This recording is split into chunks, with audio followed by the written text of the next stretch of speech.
Again, live inside the Hart Senate Office building on Capitol Hill for the first day of Judge Ketanji Brown Jackson Supreme Court confirmation hearings. Confirmation hearings for Judge Jackson will continue over the next 4 days. And today, we will hear opening statements from committee members and the nominee. Each will have about 10 minutes. Tomorrow, expected to be the longest day of the week, all 22 senators on the committee will have a chance to ask questions for about 30 minutes each. Wednesday, we expect more questioning. Committee members will have 20 minutes that day to do any follow-up. And then Thursday, we'll get outside testimony from the American Bar Association and other outside witnesses. Again, live coverage of the hearing all this week here on C-SPAN.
Test 1, 2, 3, 4, 5, 4. Test. Okay. It is. Okay. Okay.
This hearing of the Senate Judiciary Committee will come to order. The committee will begin its consideration of the nomination of Judge Ketanji to be the 116th Justice of the Supreme Court.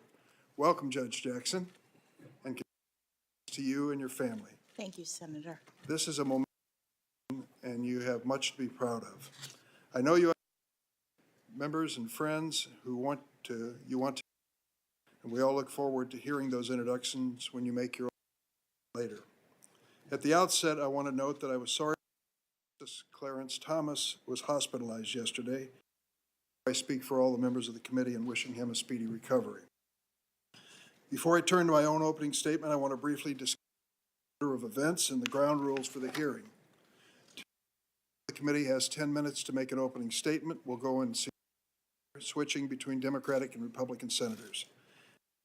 Those who have made their opening statements, we'll hear from Judge Thomas Griffith, Professor Lisa Fairfax, who are here today to introduce Judge. Each introducer will have 5 minutes to make an opening statement. Finally, we'll administer the oath to Judge Jackson, and she will make, and that will conclude today's events. Tomorrow we'll begin. For those sitting in the audience, welcome. You could be here to witness this historic occasion. I ask to be respectful and quiet during the hearing. Stand up unless you're entering or exiting the room. And if you're asked by one of our distinguished members of the Capitol to sit down. If you refuse, you'll be escorted. Let me be clear. We will not tolerate any audience. Any disruption will result in immediate removal. I also ask that our audience be respectful of the members of the Capitol who are here today to ensure everyone's safety. With that, opening statements. Judge Jackson, as I said, again for being here today with your family and friends. The Supreme Court has a long and storied history. Have been filled by many superb justices whose contributions to the rule of law have stood the test of time. But the reality is that the court's members, in one respect, have never really reflected the nation they served. When the Supreme Court met for the very first time of 1790 in the Exchange Building in New York, there were nearly 700,000 slaves without citizenship in this new nation of nearly 4 million. Neither African Americans nor women had the right to vote. There was no equal justice for a majority of people living in America.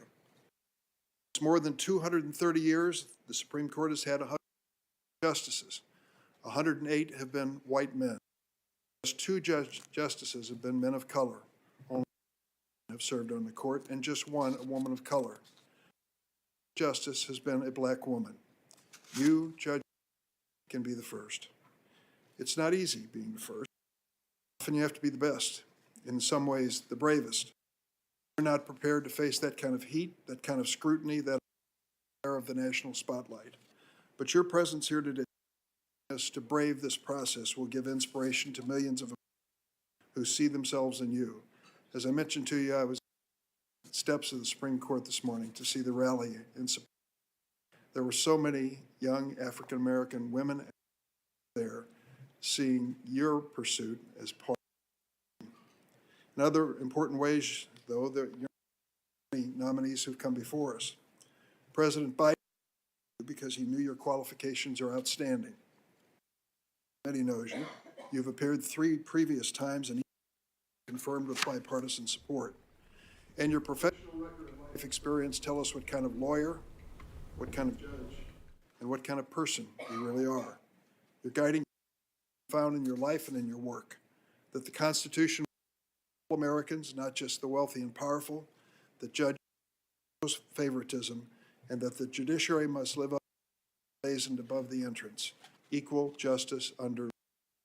So today is a proud day for America. We've come along since 1790, and we know that we still have to form a more perfect union. It's a moment, something that the late Senator from Illinois, Paul Simon, said to Judge Ruth Bader Ginsburg at her hearing.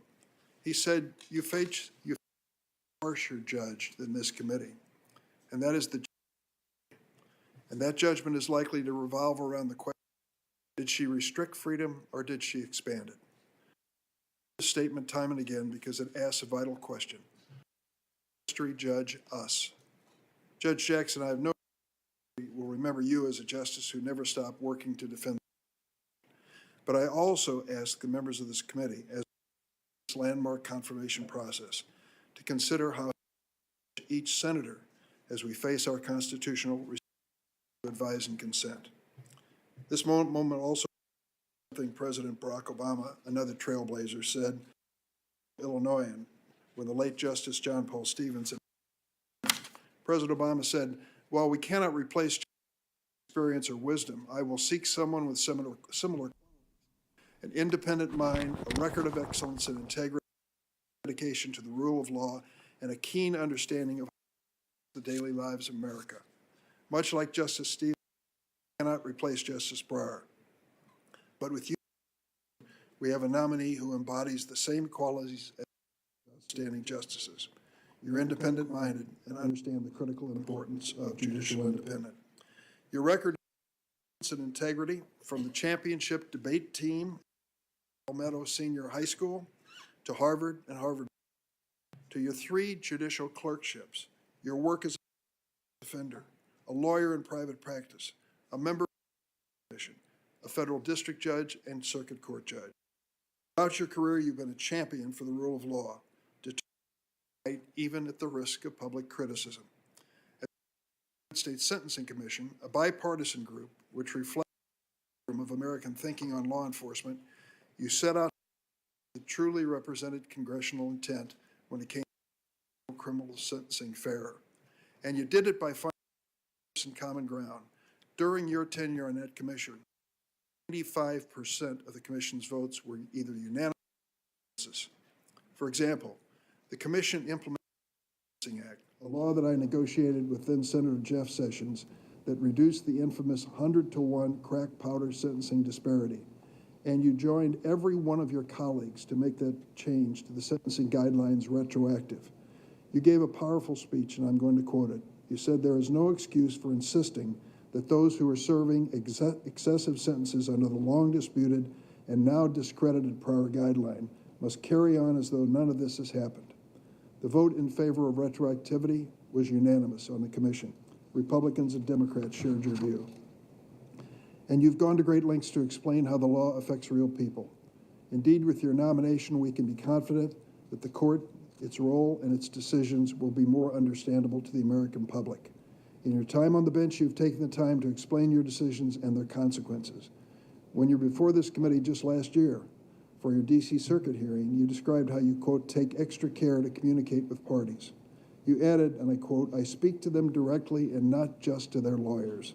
I use their names. I explain every stage of the proceeding because I want them to know what's going on." As a result of that approach, you've made the law more approachable to litigants and American people. The cameras and the lights here today can make it easy to forget that at its core, the responsibility you seek is one of service. And I'm fully confident you'll serve Americans from all walks of life, all backgrounds, fairly and faithfully. Now, there may be some who claim, without a shred of evidence, that you'll be a rubber stamp for this president. For these would-be critics, I have 4 words. Look at the record. Your complete record has been scoured by this committee on 4 different occasions. All of your nearly 600 written opinions, read and reread, 12,000 pages of transcripts, meeting minutes, and other materials for the Sentencing Commission, your sworn testimony before the committee less than a year ago, every published and reported word you've written or spoken, your detailed answers to lengthy questions. For those who say they need more, I would answer that you have sat down personally with every member on this dais of the committee, Democrats and Republicans. A fair review of all of this makes clear your values and your guiding principles. You have ruled for and against presidents and administrations of both parties. You've ruled for prosecutors and for defendants. You've ruled for workers and for their employers, and you've been faithful to the law, not to any person or political cause. Now, there may be others who allege that you're before us today as a product of the campaign of dark money groups. Once again, your record and the process that led to this nomination belie that claim. To suggest that you're here merely because an organization supports you ignores your qualifications and the broad range of support you bring to this. In selecting you as his nominee, President Biden undertook a transparent selection process. He sought the input of senators from both parties. Senator Grassley and I met in the Oval Room with the president. He invited us to proffer any nominees that we cared to do. At the end of the day, the president alone chose you. He's put his faith in you to deliver justice at the highest level of the court. I share that faith. In announcing your nomination, the president spoke to many reasons that you deserve to sit on the high court. He noted the perspective you'll bring as a former member of the Sentencing Commission, as the first justice since Thurgood Marshall with considerable criminal defense experience, and as the second current justice, only the second, to serve as a federal trial court judge. He also noted your upbringing and the fact that you come from a law enforcement family. Yet despite that shared family experience, despite your record, we've heard claims that you are, quote, soft on crime. These baseless charges are unfair. A conservative National Review columnist called claims brought by one of my colleagues, quote, meritless to the point of demagoguery. They fly in the face of pledges my colleagues made that they would approach your nomination with civility and respect. And fact checkers, including the Washington Post, ABC News, and CNN, have exposed some of these charges as falsehoods. Critics have even stooped to accusing you of sharing the views of the clients you represented, even though they know that your work as an attorney was in service to the Bill of Rights and the Constitution's promise of effective assistance of counsel. Would law enforcement officials and organizations, including the International Association of Chiefs of Police, the National Organization of Black Law Enforcement Executives, and the Fraternal Order of Police, have endorsed your nomination if you were soft on crime? Of course not. I'm confident the American people will see through these attacks and any other last-minute attempts to derail your confirmation. In closing, I want to share the words of one more Illinoisan, if you bear with me, a rather famous one named Abraham Lincoln. In August 1864, at the height of the Civil War, President Lincoln addressed the 166th Ohio Regiment. Lincoln said to the soldiers, and I quote, "I happen temporarily to occupy this big White House. I am living witness that one of your children may look to come here as my father's child has. Judge Jackson, we are all just temporary occupants of the Senate, the House, even with a lifetime appointment to the highest court in the land. You, Judge Jackson, are one of Mr. Lincoln's living witnesses of an America that is unafraid of challenge, willing to risk change, confident of the basic goodness of our citizens. And you are living witness to the fact that in America, all is possible." I now recognize my colleague and friend, the ranking member, Senator Grassley. Judge Jackson, congratulations. Welcome to you and your family. I thank you for taking time to visit with me in my office after the president nominated you. Since President Biden announced his nominee for the Supreme Court, I've been encouraging my colleagues to schedule meetings with you, Judge Jackson, and they have come off. In addition, I've continually emphasized the need for a thorough, respectful process by the committee. Now I want to talk a bit about what everyone watching should expect from this hearing and what they shouldn't expect at the hearing. We will conduct a thorough, exhaustive examination of Judge Jackson's record and views. We won't try to turn this into a spectacle based upon alleged process fouls. Good news on that front, we're off to a very good start.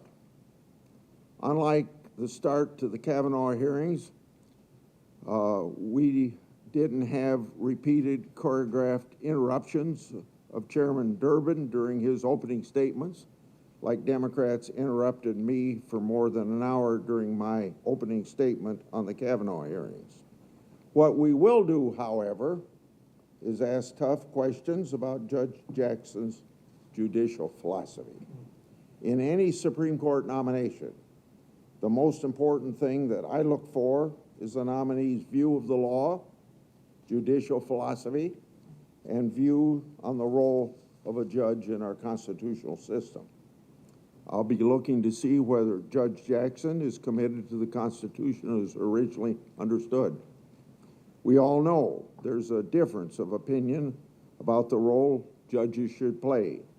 Some of us believe the judges are supposed to interpret the law as it was understood when written, not make new law or simply fill in vacuum.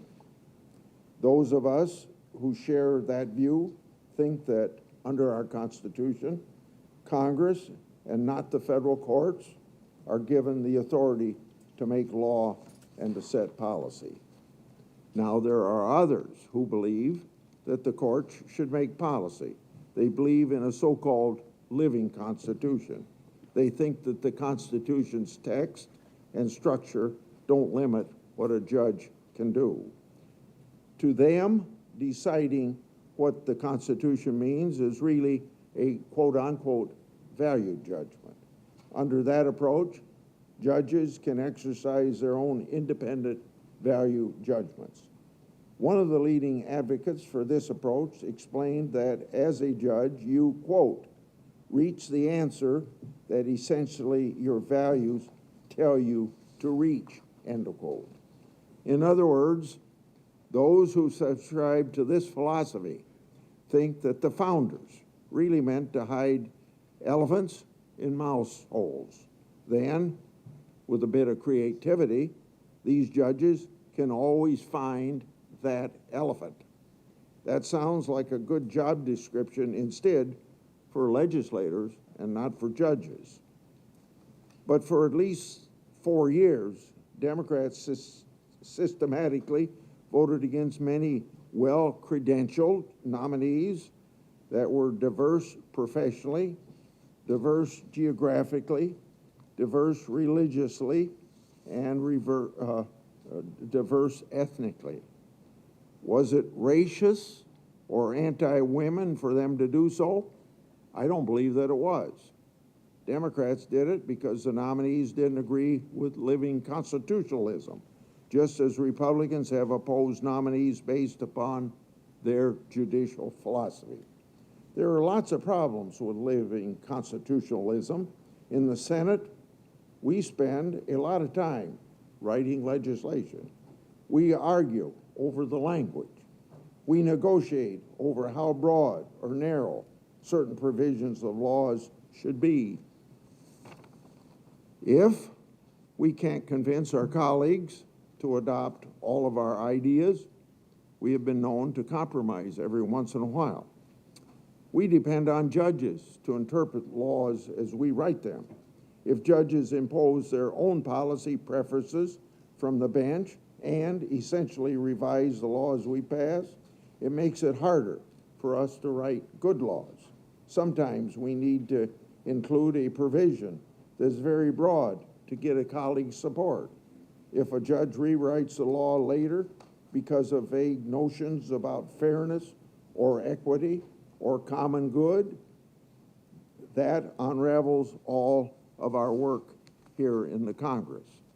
More importantly, the American people should be able to read a law and know what it means. They shouldn't have to ask how a federal judge who disagrees with the law could reinterpret the words on that page. All of this leads to the conclusion as to why we must carefully examine federal judges' records, especially Supreme Court nominees. Judge Jackson has served as an assistant public defender, worked in private practice, and served on the United States Sentencing Commission. She also served as a federal district court judge from 2013 to 2021. She served on the D.C. Circuit since June last year.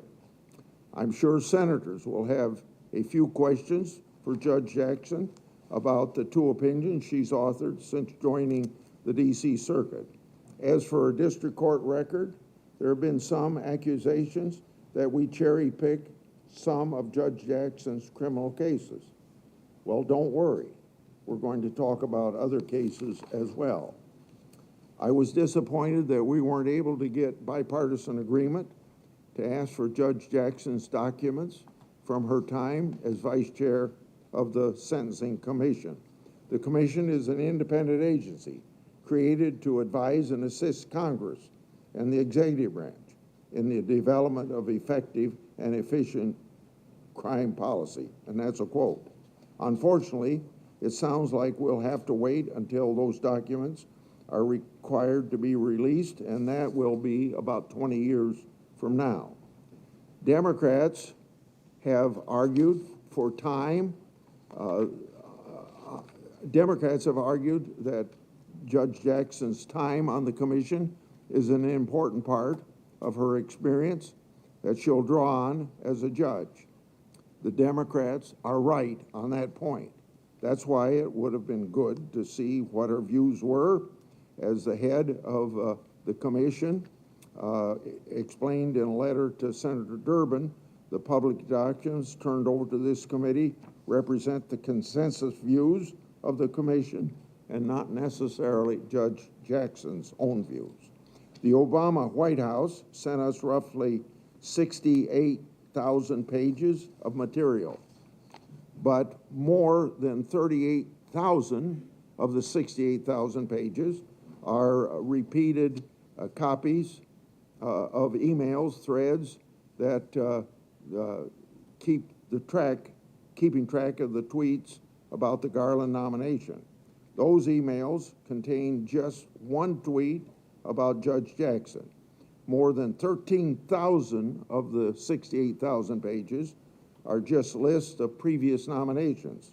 So that leaves only 16,000 of 68,000 that we received from the White House that aren't obviously useless like all the other documents received. But for comparison, the White House has still withheld 48,000 pages under the presidential records and FOIA exemptions. Now that's a lot of hiding. But the limited number of useful records that we received from the Obama White House show exactly why the Sentencing Commission documents would have been important. There are a number of dark money groups on the left that argue federal judges should make policy decisions based on judges' own values. I've talked about the troubling role of far-left dark money groups like Demand Justice have played in this administration's judicial selection process. When the Demand Justice isn't creating short lists for President Biden to pick judicial nominees from or putting out new litmus tests, they're running ads, campaigns attacking the independence of the judiciary. They've strongly supported the so-called progressive prosecutors who are soft on violent crime in the face of rising crime waves in cities like San Francisco, Philadelphia, Boston, and Los Angeles. Now, what does that have to do with the nominee before us?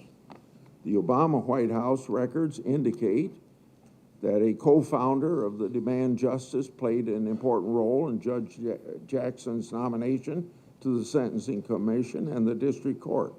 The Demand Justice co-founder even interviewed Judge Jackson about the nomination to the Sentencing Commission. It would be helpful to know what Demand Justice co-founder learned from that process and why they strongly support Judge Jackson. However, it isn't all been bad on the document front, I want to make clear. We'd asked for briefs that aren't available online for D.C. Circuit cases Judge Jackson worked on as an attorney. At first, we were told they might not be available for a few weeks, but to our pleasant surprise, we received them early, apparently because the White House had asked for the documents as well. Judging by timetable, we were originally given to get the briefs. That request was made after she was announced. Now those documents concern Judge Jackson's time as Assistant Federal Public Defender. Democrats have accused Republicans of vilifying nominees who have represented criminal defendants. That's just not the case, and I think that's a very unfair accusation. Previous Supreme Court nominees have also represented criminal defendants on appeals. Chief Justice Roberts was appointed by the Supreme Court to represent a defendant in an important criminal law case and he also helped represent an inmate in a Florida death row. And Justice Barrett represented a criminal defendant appealing their conviction while she was in private practice. Now, I've distinguished between two types of nominees who have worked in criminal cases. There are Bill of Rights attorneys who want to protect defendants' constitutional rights. Then there are what I've called criminal defense lawyers who disagree with our criminal laws. They want to undermine laws that they have policy disagreements with, and of course, that's a very important difference. Just a year ago, no, maybe it's now 2 years ago, Democrats had no trouble opposing nominees based on arguments these nominees made on behalf of clients. I could read off quotes of Democrats doing that to Trump nominees, but we only have a few minutes for these opening statements, and I'd run out of time. On a final note, during Justice Barrett's confirmation hearing, Democrats said that she would, quote unquote, judicial torpedo, aiming at protections for pre-existing conditions. We heard that argument repeatedly. Conservatives and anyone who actually looked at her record and laws said that that was strictly nonsense. But Democrats were sure otherwise. Well, when that case was finally decided, Democrats were proven wrong. I'm sure that won't deter any of my Democrat colleagues from making some confident predictions this time around as well. But the public record should remember their track record and perhaps take those claims with a grain of salt. They were wrong in their strong declarations how Justice Barrett would rule. Judge Jackson, congratulations on your nomination. I look forward to hearing from you about your record, your views on the law, and your judicial philosophy. Thank you. Thanks, Senator Grassley. Next is the President Pro Tem of the Senate and former Chairman of the committee, Patrick Leahy. Well, thank you, Mr. Chair. And Judge Jackson, welcome. It's really good to see you again. You know, today and actually throughout this week, the committee and the country are going to hear from Judge Jackson. She's been nominated to be the next Associate Justice of the United States Supreme Court. Any nomination of the court is historic. There have only been 115 justices in our nation's history. Judge Jackson's nomination, of course, is historic in more ways than one. Her nomination, pending a confirmation by the Senate, will bring us one step closer to having a Supreme Court that is more reflective of our nation. One where diversity of race and gender, background, education, and experience allow all Americans to look to their court and see in its justices a reflection of the American people. Judge Jackson, you know, with your presence here today, you are writing a new page in the history of America, a good page. Who the president nominates and the Senate decides to confirm to our federal judiciary, and especially our nation's highest court, that's extremely important. The American people, our constituents, and their faith in the courts, that's central to our democracy. They lose that faith, then democracy loses.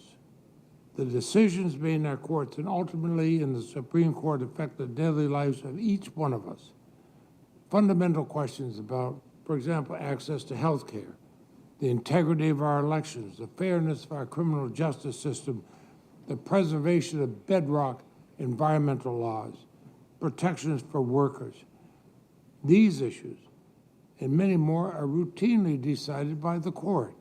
Every American must believe that the court is going to be impartial.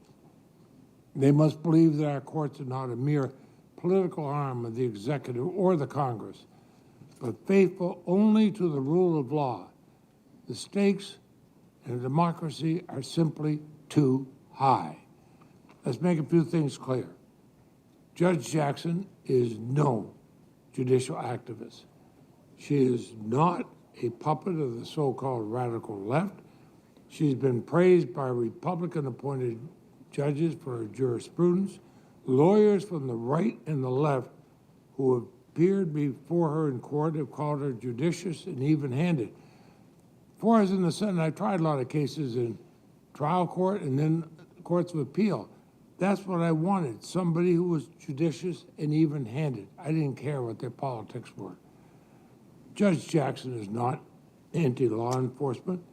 She hails from a law enforcement family. She's also won the support of preeminent national law enforcement organizations, including the National Fraternal Order of Police. And no, she's not soft on crime. Her background as a federal public defender would bring an informed perspective of our criminal justice system to the Supreme Court.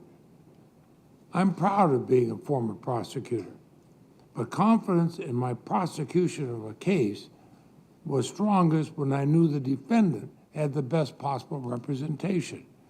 When both sides and the presiding judge have a real grasp of our criminal justice system, that's when justice is most likely to be done. So I would say that Judge Jackson's background is not a liability to the court. It's a much-needed asset to the court. And since her nomination, again here today, we've heard about the long, distinguished record of Judge Jackson, graduate of Harvard, Harvard Law School, a judicial clerk at the district, circuit, and Supreme Court level, a federal appellate judge, a federal district court judge, a member of the U.S. Sentencing Commission, an attorney in private practice, and a federal public defender. What a resume. All these experiences and perspectives have provided her a mastery of our justice system. And I'd say in particular the criminal justice system. If she is confirmed, she would become the first ever justice to have served as a federal public defender. That's an important experience given how much the court shapes our criminal justice system. I say that from my experience as a senator, but also my experience for nearly a decade as a prosecutor. And perhaps most of all, it is Judge Jackson's nearly 10 years as an appellate and trial judge that underscore the experience she would bring to the Supreme Court. She was confirmed unanimously by the Senate in 2013 to the D.C. Circuit Court. She served with distinction for 8 years. She issued more than 500 opinions. She presided over a dozen trials. And a bipartisan majority of the Senate confirmed her to the D.C. Circuit Court of Appeals last year. Let's be honest, she's a fair and impartial jurist with a fidelity to the law above all else.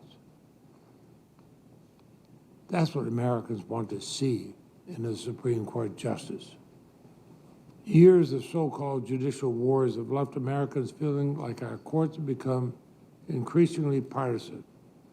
The extreme interests of pressure groups on both sides of the political spectrum have left the American people wondering if they can get a fair shake in our courts.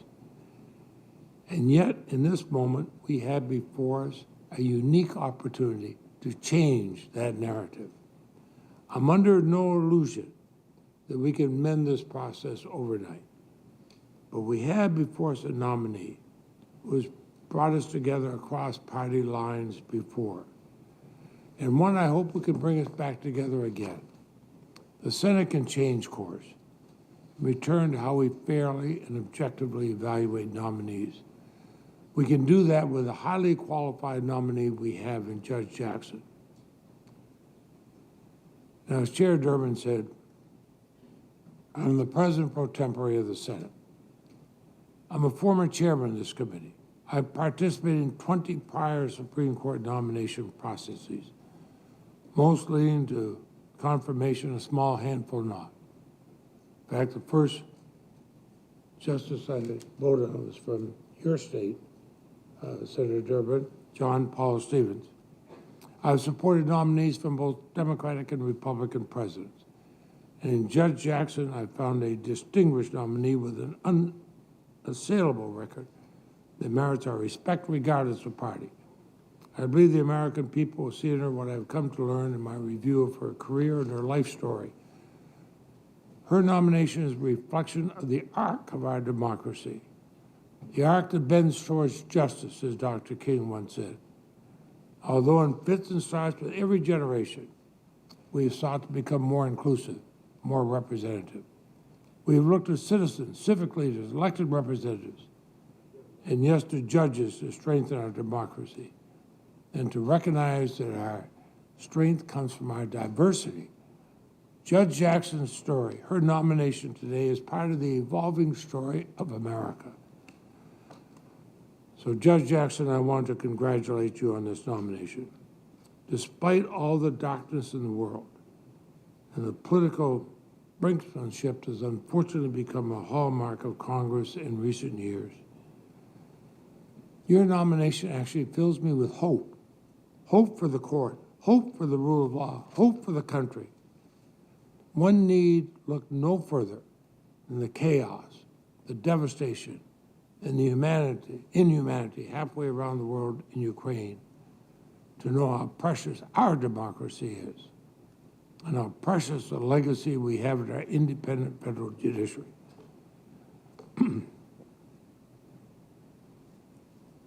I need look no further than my own grandchildren, all of them, to know how necessary our fight for freedom, fairness, and equality is. The independence and impartiality of our courts and of the Supreme Court are a cornerstone of the great experiment that is the United States. And you, the American people, have a nominee in whom they can be proud.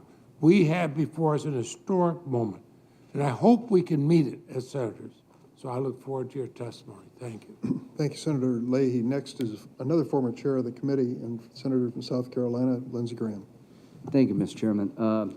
Again, congratulations. Well-deserved honor here. You have worked hard all your life, and you have much to be proud of. I have said in the past, and I think it's good for the court to look like America, so count me in on the idea of making the court more diverse. And in the history of our country, we've never had an African-American woman serve on the court. But I also said, that didn't get much coverage, I want the court to play a particular role in America. One is make it more look like the country, but also make it operate in the confines of the Constitution. That didn't get a lot of coverage. So the hearings are going to be challenging for you, informative for the public, and respectful by us. I hope we can meet those criteria. It won't be a circus. We're off to a good start. Chairman Grassley couldn't get the first word out of his mouth before they shut down the place, so that's off to a good start. Most of us couldn't go back to our offices during Kavanaugh without getting spit on.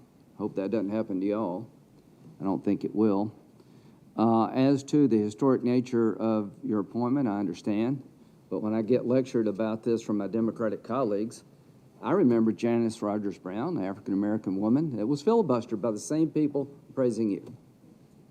I remember Miguel Estrada, one of the finest people I ever met, completely wiped out. Didn't make it through the gang of 14, whatever gang I was in. I've been in so many I can't remember. He didn't make the cut. Well-lived life just completely ruined. So if you're Hispanic or African-American conservative, it's about your philosophy. Now it's going to be about the historic nature of the pick. It's going to be about your philosophy. The bottom line here is when it is about philosophy, when it's somebody of color on our side, it's about we're all racist if we ask hard questions. It's not going to fly with us. We're used to it by now, at least I am.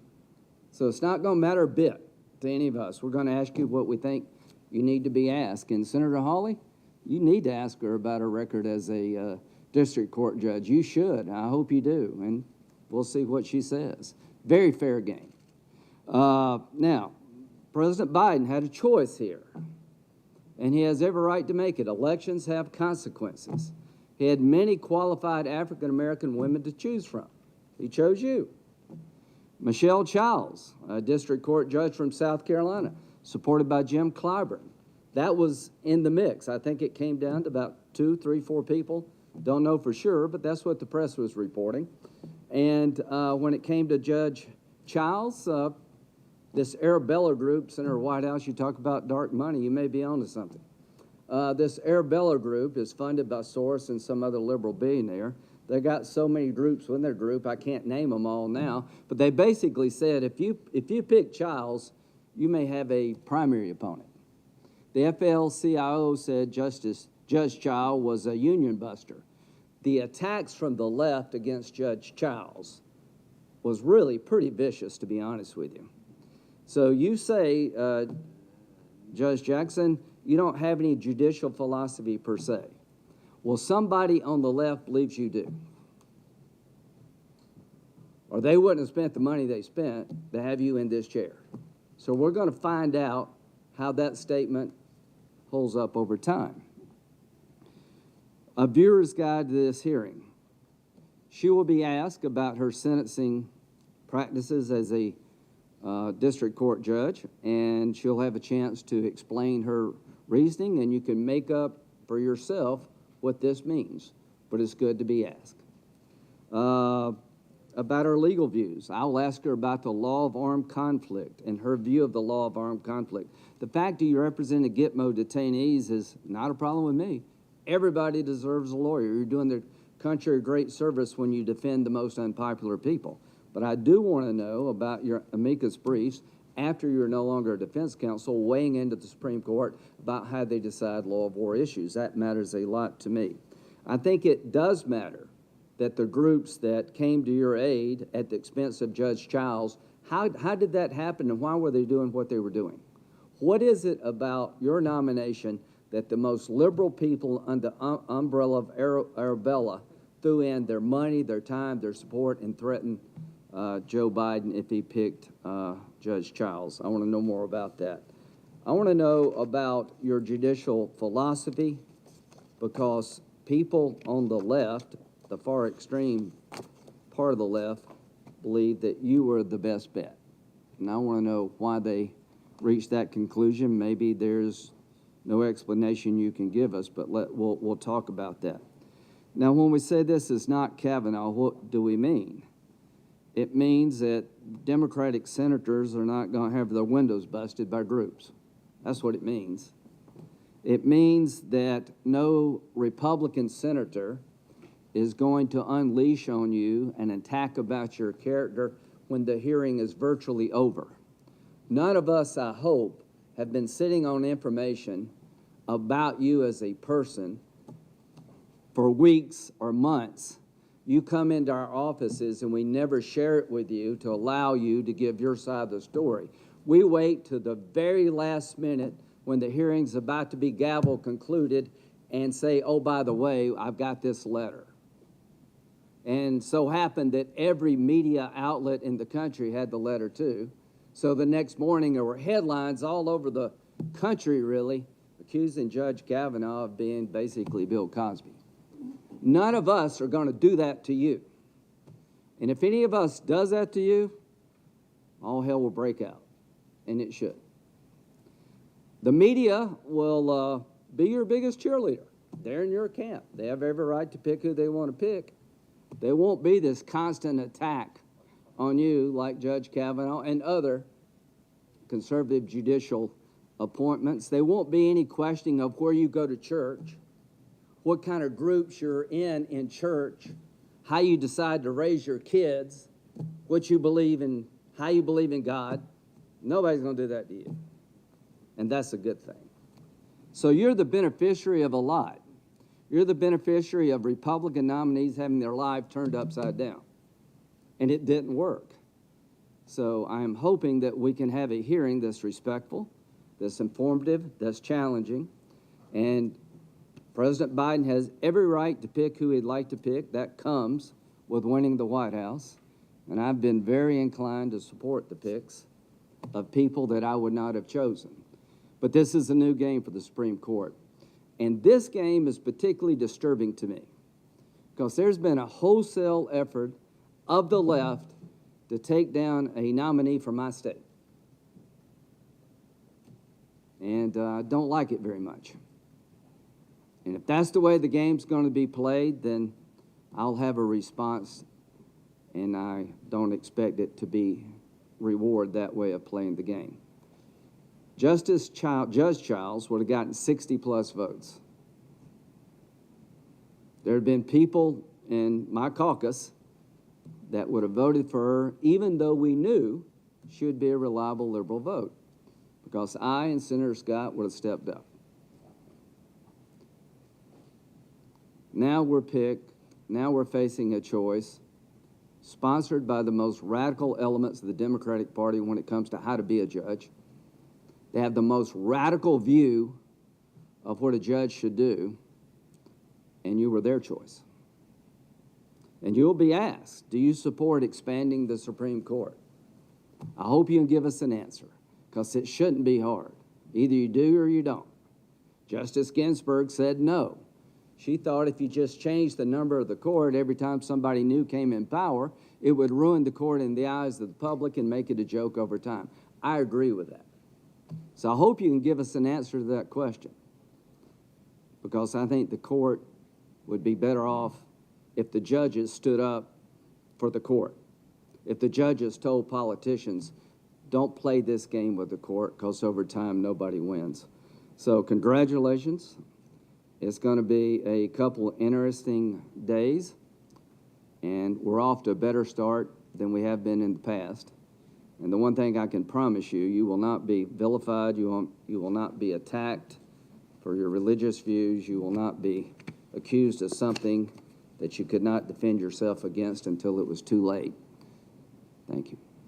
Thank you, Senator Graham. Senator Feinstein. Thanks very much, Mr. Chairman. I want to begin by congratulating you, Judge Jackson, on this appointment. I've reviewed the records of a number of judicial nominees during my service on this committee.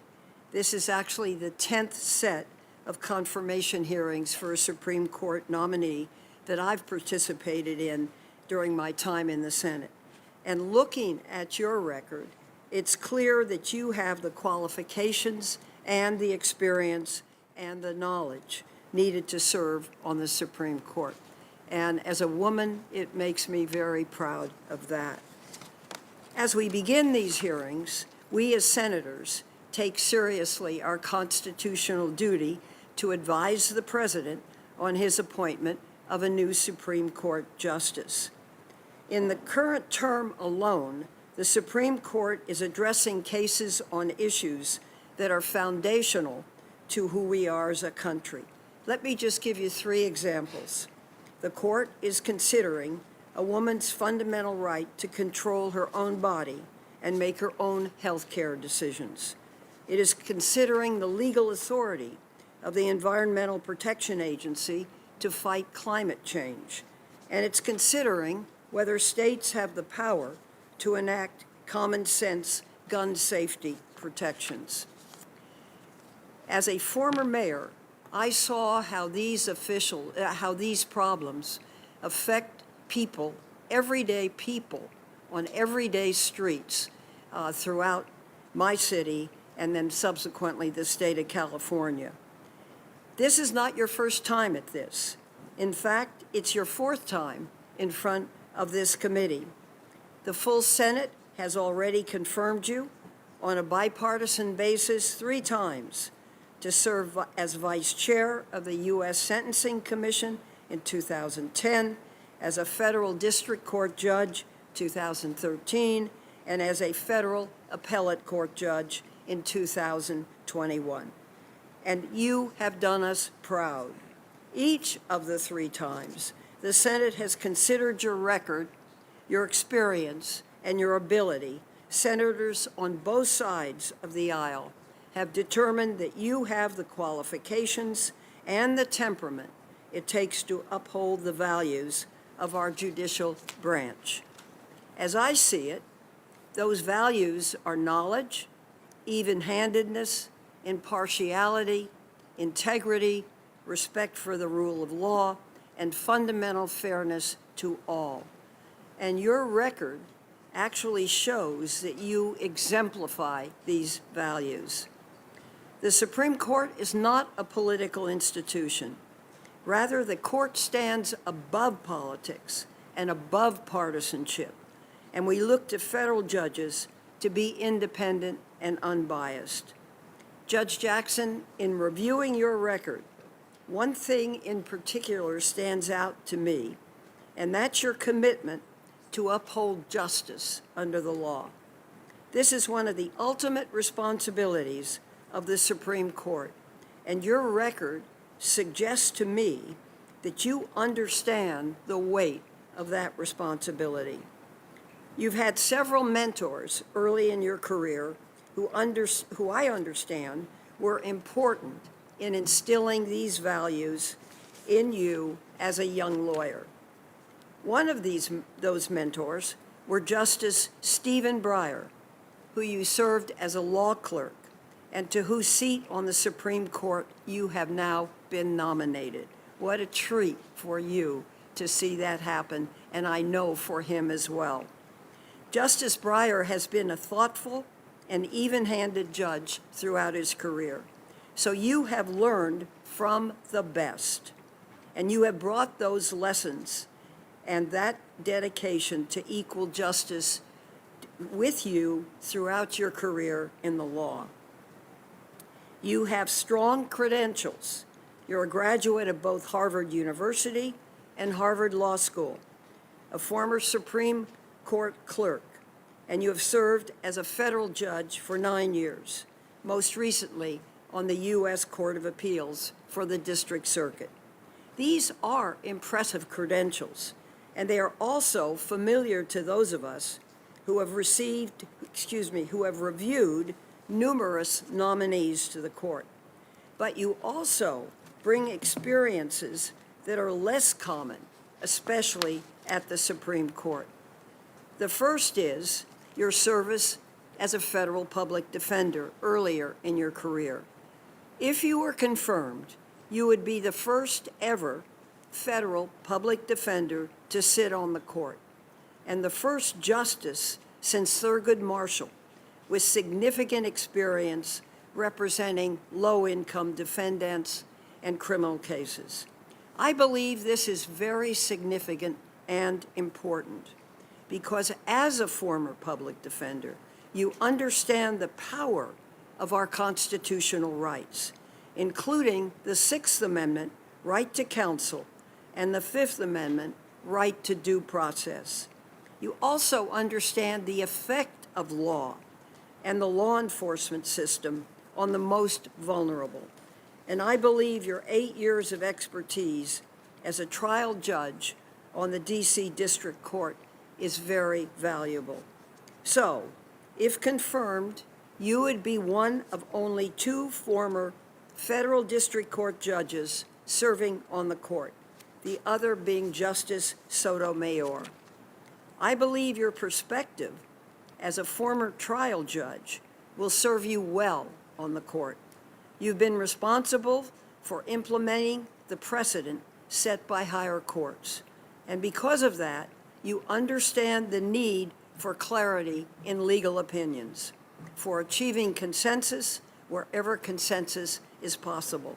And that has been your record. It's important to have justices with a broad set of views and experiences on the Supreme Court. And I believe your background and your experience will only serve to strengthen the Supreme Court. I trust that my colleagues on this committee will recognize that you are unquestionably qualified for this position. I wish you well. I look forward to learning more about you over the course of the coming days. Thank you, Mr. Chairman. Thanks, Senator Feinstein. Senator Cornyn of Texas. Thank you, Mr. Chairman. Judge Jackson, let me join my colleagues in extending a warm welcome to you and your family. Congratulations on your nomination. I enjoyed sitting down with you recently and talking about your experience as both a lawyer and a judge and how that's molded your views of our judicial system. In the coming days, I hope we can have a candid conversation about your record and your judicial philosophy. As I told you the other day, these proceedings will be thorough but civil. As a member of this committee, I've had the opportunity to provide advice and consent on 7 previous Supreme Court nominations. This is number 8. I've seen the good, the bad, and the ugly when it comes to the way the Senate conducts these proceedings, and so have the American people. One of the best things I think comes from this process is I think this is a teachable moment that will remind all of us about the wisdom of the founders who wrote a Constitution that made sure that our rights would be fixed and certain, so that these rights, whether they are the right to keep and bear arms or the right to practice one's faith, would be preserved from generation to generation. As you know, the founders established 3 separate branches of our government, a system of checks and balances, if you will. This was done for the purpose of preserving individual freedom and avoiding tyranny, and ensure that our government was ultimately accountable to the people, from whom all political power derives. Article 3, as you know, vests the Supreme Court and inferior courts with the judicial power. But the framers were very clear. The courts are not vested with a policy-making authority. According to our Constitution, courts hear cases and controversies and decide them. Nothing more, nothing less. That's an important distinction to remember in the days that lie ahead. Indeed, the framers envisioned that the courts would have a modest but very important role in our 3 branches of government. You'll recall Federalist 78, where Alexander Hamilton said the courts would have no influence over either the sword or the purse, and that it may truly be said to have neither force nor will, but merely judgment. Part of that judgment requires a judge to go where the law commands, whether or not you personally approve or not. And it starts with deciding cases as presented and not cherry-picking the facts or the law and starting with the decision and then justifying it by the way, by cherry-picked facts and provisions of the law. While the framers provided that the president would nominate judges, the framers also set up a framework that allowed judges, once you are confirmed, to exercise independent judgment, free from elections and politics. And so these Supreme Court confirmation hearings are really the only chance we have as representatives of the people to vet somebody who will serve the remainder of their life. Unfortunately, there are some driven by their ideology that want the Supreme Court to do more than what I've just described. These are some of the same people who tried to bully Justice Breyer into an early retirement. These activists demand that the court make policy and deliver results they can't achieve through the deliberation, compromise, and rough and tumble of legislative politics.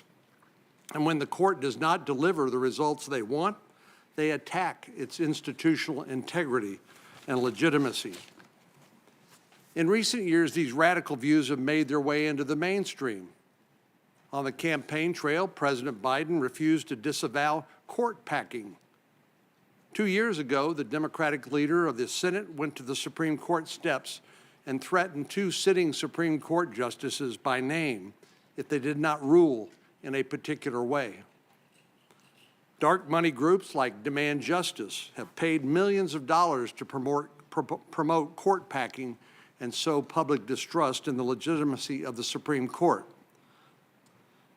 Justice Breyer, as you know, recently warned of the crippling effect this politicalization of the court and its decision-making can have.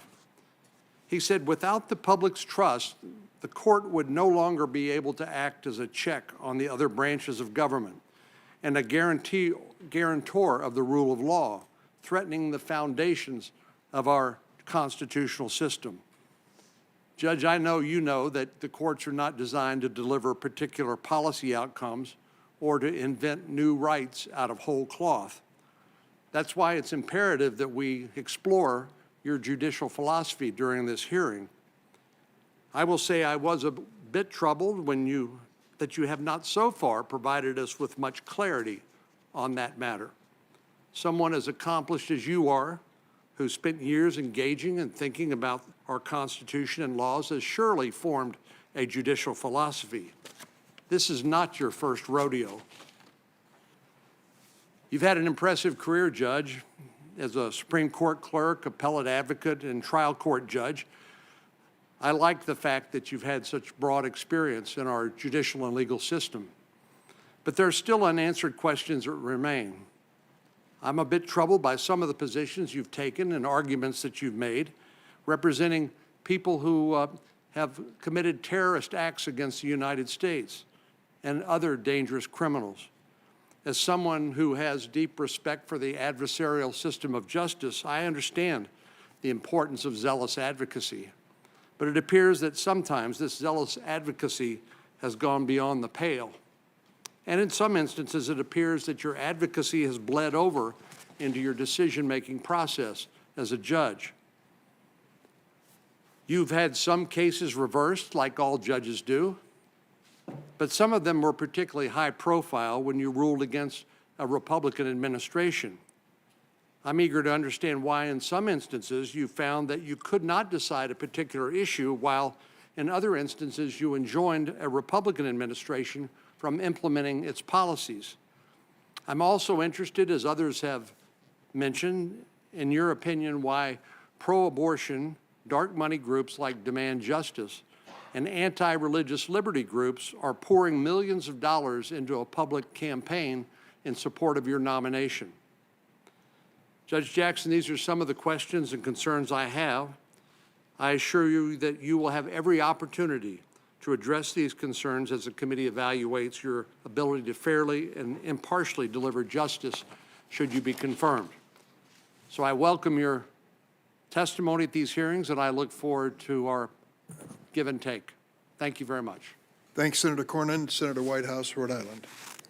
Thank you very much, Chairman. Welcome, Judge Jackson. I could not be more delighted to have you here. This is a refreshing moment. We are holding a hearing for an accomplished, experienced, highly qualified nominee to the Supreme Court who came to us not through a dark money-funded turnstile, but through a fair and honest selection process. Judge Jackson has unparalleled breadth of experience, both on and off the bench. She has already been confirmed by the Senate 3 times. She serves on what is often called the second highest court in the land. The D.C. Circuit handles some of the most difficult and consequential cases in the nation, often taking up questions that later come before the Supreme Court. Judge Jackson, that will enable you to jump right in once confirmed. Before the D.C. Circuit, Judge Jackson was a trial judge in the district court in the District of Columbia, ruling on hundreds of cases and presiding over trials, including many jury trials. Judge Jackson, you have presided over virtually every kind of case a federal trial judge can hear across criminal and civil law. You have more experience actually trying cases in your courtroom than any other member of the court. As a member of the U.S. Sentencing Commission, you helped establish the policies and practices for federal courts when deciding criminal punishments. With commissioners from both parties, you helped implement our bipartisan Fair Sentencing Act. Complicated and consequential work, and we thank you. It matters to me, Mr. Chairman, that Judge Jackson was also a civil litigator and public defender. She wasn't groomed in partisan petri dishes. She learned practical courtroom experience in both civil and criminal law, how the judicial system works and how it serves or doesn't serve different litigants. And I must say that in Rhode Island, we love that before you clerked for Justice Stephen Breyer, you clerked for Rhode Islander Bruce Selya on the First Circuit. Judge Selya was nominated by Ronald Reagan. He is well regarded by bench and bar, and he thinks the world of Judge Jackson. She is absolutely everything you would want in a Supreme Court justice, he told the Boston Globe in February. She has all the tickets in terms of her intelligence, her education, her work experience, and her demonstrated judicial temperament. He actually said that waiting for the Supreme Court selection process to take place made him feel like a father waiting to hear his daughter's college admissions results. We very much appreciate that Rhode Island touch to this nomination. Judge Jackson is steadfastly committed to the Constitution and the rule of law, and her record reflects the type of even-handedness and independence that will make her such a good Supreme Court justice. Her guiding principle, she has said, is to consistently apply the same level of analytical rigor to a case, no matter who or what is involved in the legal action. She says this means you can, quoting again, be consistent in the way you are analyzing the issues, and you can set aside any thoughts about who is making the arguments and what advantages any side might take away from your opinions. If you have fidelity to the rule of law that is grounded in looking at only those inputs, she said, then I think you can rule without fear or favor. Mr. Chairman, Judge Jackson will be an exemplary justice both because of the qualities that she possesses and because she did not undergo a secret pre-selection process to get here. She is before us on the basis of her own merit, not on the recommendation of a secretive right-wing donor operation hiding behind anonymous multi-million-dollar donations and aimed at capturing the United States Supreme Court as if it were some 19th century railroad commission. The unpleasant fact is that the present court is the court that dark money built. Anonymous donations funded the Federalist Society while it housed the selection turnstile run by the dark money donors. Anonymous money funded the dark money group down the same hallway as the Federalist Society that ran the dark money political campaigns for the selected justices. And because of all that secrecy, Americans are denied any real understanding of the overlap of all that dark money with the political dark money funding the Republican Party, which could well explain the wreckage of Senate norms, rules, and procedures that accompanied the confirmation process of recent nominees. Judge Jackson's nomination and the process by which she was selected stand in sharp contrast. President Biden undertook a thorough and independent review of her record, and she will proceed through a thorough and fair process here in the Senate. We will abide by the new precedents set by Republicans in recent years, but we will not be fabricating new ones. We've already seen dark money groups use dark money to run ads charging that dark money swayed this selection. We are hearing that again today. Ironic, when hundreds of millions of dollars in right-wing dark money built the current court majority and still signals its wishes through flotillas of dark money front groups posing as amici curiae. I welcome the debate on these points, and I look forward to hearing more from the excellent nominee before us. Judge Selya counted the late Justice Ruth Bader Ginsburg an old friend. I see some of the same qualities in Ketanji that I saw in Ruth, he said. Humility, the ability to inspire others in a quiet way, not at the top of her voice. Some people, he said, have the capacity to inspire by example and the force of their reason. Judge Jackson, I'm certain your capacity to inspire through force of reason will be on display here this week. Thank you, Chairman Durbin, for your leadership of the hearing, and thank you, Judge Jackson, for being with us today. Thanks, Senator Whitehouse. Senator Lee of Utah. Thank you, Mr. Chairman, and thank you, Judge Jackson, for joining us today. I appreciated the conversation you and I had in my office a few days ago, and your willingness to engage in a lively, interesting conversation during that, and look forward to more of that this week. I've enjoyed also meeting your husband and your two lovely daughters. They're wonderful people. I'm grateful to you for your service to the federal judiciary and as a member of the bar. You bring to the court, as I mentioned to you last week, a unique set of experiences. If you're confirmed, you will be someone who has served at all three levels of the federal judiciary, and as a result of that, you'll have a perspective that's different than that of most who have served on that court during the modern era. And I appreciate your willingness to be considered and to be here to talk to us about our questions. I echo what many of my colleagues have said today, in that I am dedicated, as I always have been, to making sure that these hearings are respectful. Engaging in the politics of personal destruction is not something we should ever aspire to. It is something that has occurred on this committee in the context of Supreme Court nominations.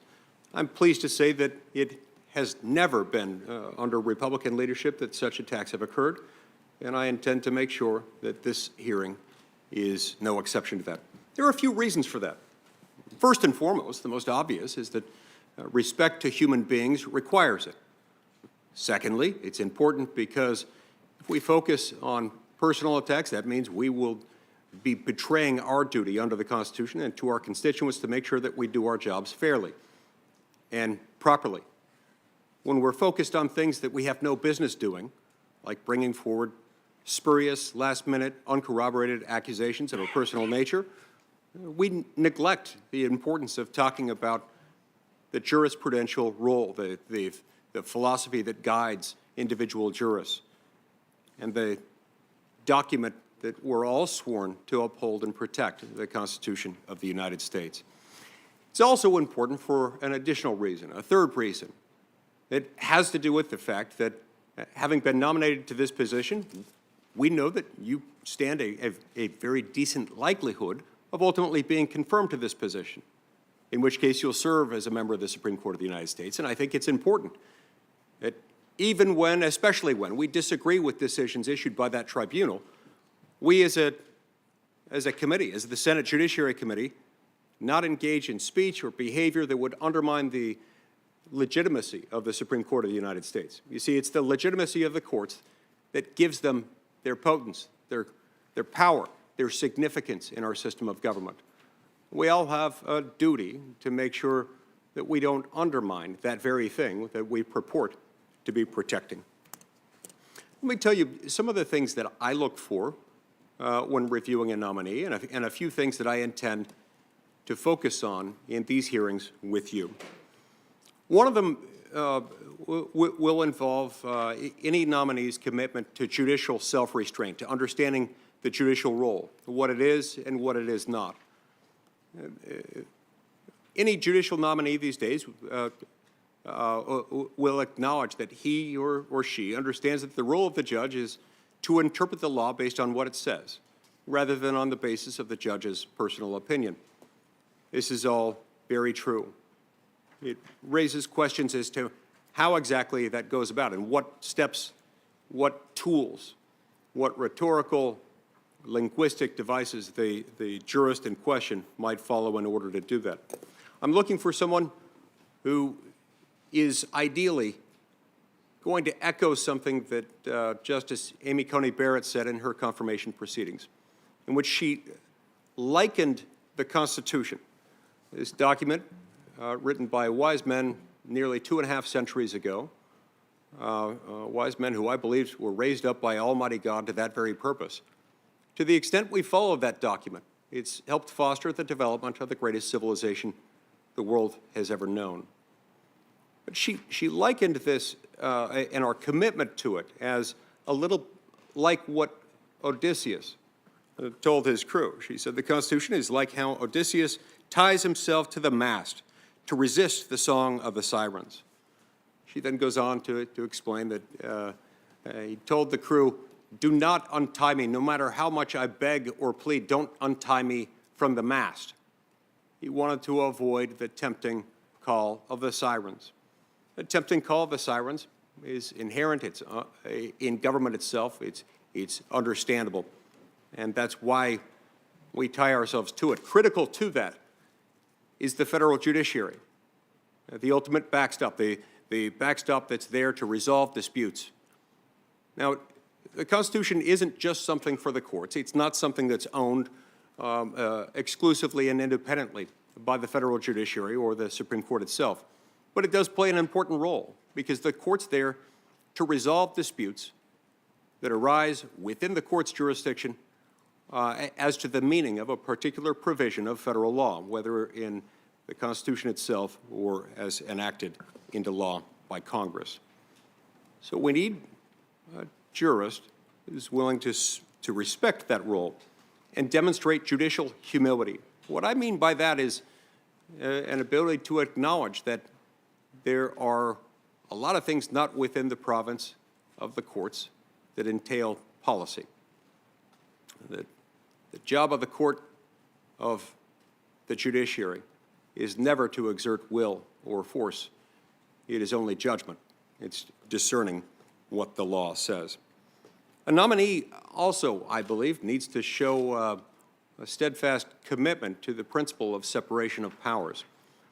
There are a couple of forms of separation of powers required by the Constitution along two axes. One operates along the vertical axis that we call federalism.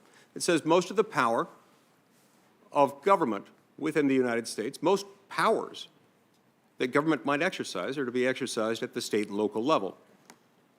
Power that's federal is the exception, not the norm, in our constitutional system of government. The other form of separation of powers operates along the horizontal axis. It's one that recognizes within the federal government, which is limited, we're going to have one branch, our branch, Congress, that makes the laws. Another branch headed by the president, the executive branch, that enforces them, and the third branch, which interprets them, resolving disputes between parties coming before the court's jurisdiction. Third, I think it's important that a jurist within our system of government acknowledge the importance of interpreting the law as it was written, as it was understood by the public at the time of its enactment, if a statute or if a provision of the Constitution at the time of its ratification. This is part of how we tie ourselves to the mast, making sure that we undertake efforts to make sure that we're interpreting it based on how the public understood those words, regardless of the subjective intent of any particular lawmaker or group thereof. The public meaning at the time it became law. This is how we maintain the rule of law. This is part of how we've given force to this greatest civilization that human history has ever recorded. It's through the rule of law and tying ourselves to that mast. There are increasing threats to this. We've seen those threats arise with efforts to delegitimize the court, and I'm sickened every time I see or hear or experience one of those efforts to delegitimize it. We've heard some today, in fact, comments that I think by their very nature delegitimize the court.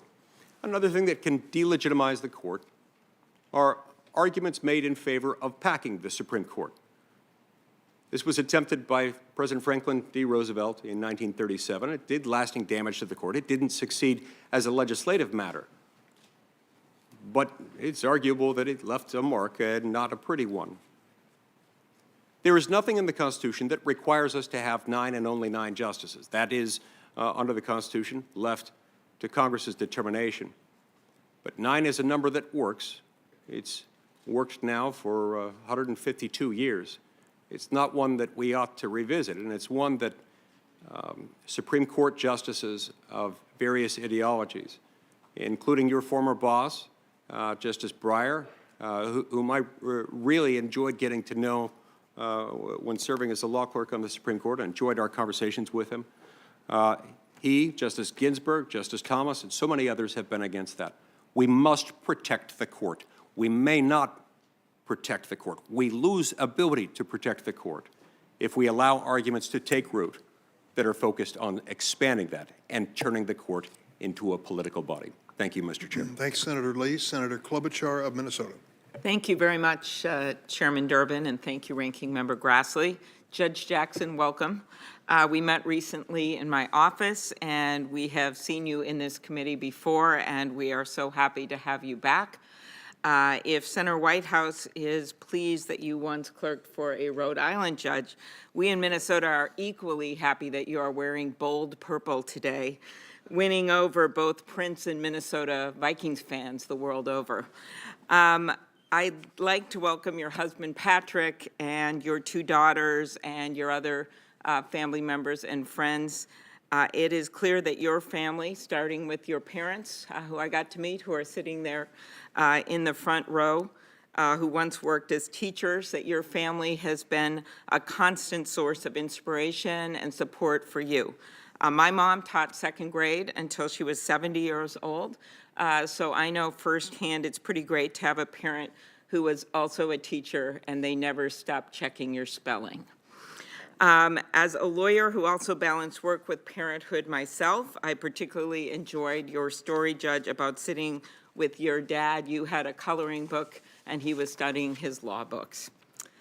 While these hearings are truly an opportunity, as my colleagues have pointed out, for Americans to get to know your legal acumen, we also learn about your background, your experiences, your values, and for so many of us, including people watching this hearing across the country, our values start with our family. There's something else particularly special about this hearing, of course. You've been nominated by President Biden as the first Black woman to serve on the Supreme Court. That's historic, with 115 justices having served so far in our history. You're the first Black woman, and it's long past time. In fact, this entire hearing is about opening things up. The hearing room, we've opened it up with actual guests for the first time in a while. And you're opening up the Senate and the court by virtue of your very presence. You, Judge, are opening a door that's long been shut to so many. And by virtue of your strong presence, your skills, your experience, you are showing so many little girls and little boys across the country that anything and everything is possible. We're here to carry out one of this committee's most solemn constitutional obligations, to advise and consent on President Biden's nomination to the Supreme Court. But this is also a time for us to consider the Supreme Court's place in our democracy and how it impacts people. You've been nominated to Justice Breyer's seat. You clerked for him, and I know he's been and is a wonderful mentor to you. So I'd like to start with some of his words. Justice Breyer once wrote that the Supreme Court must help maintain public acceptance of its own legitimacy. He said, "It can do this best by helping ensure that the Constitution remains workable in a broad sense of the term. Specifically, it can and should interpret the Constitution in a way that works for the people of today." Making it work for the people of today. Those words, his words, are highly relevant to the court. And Justice Breyer didn't just write about those values. In his 27 years on the court, he lived them. He approached cases with a pragmatic view of the law, and he understood that reference to the Constitution requires not just a respect for the past, although it does that, but also an eye toward the future.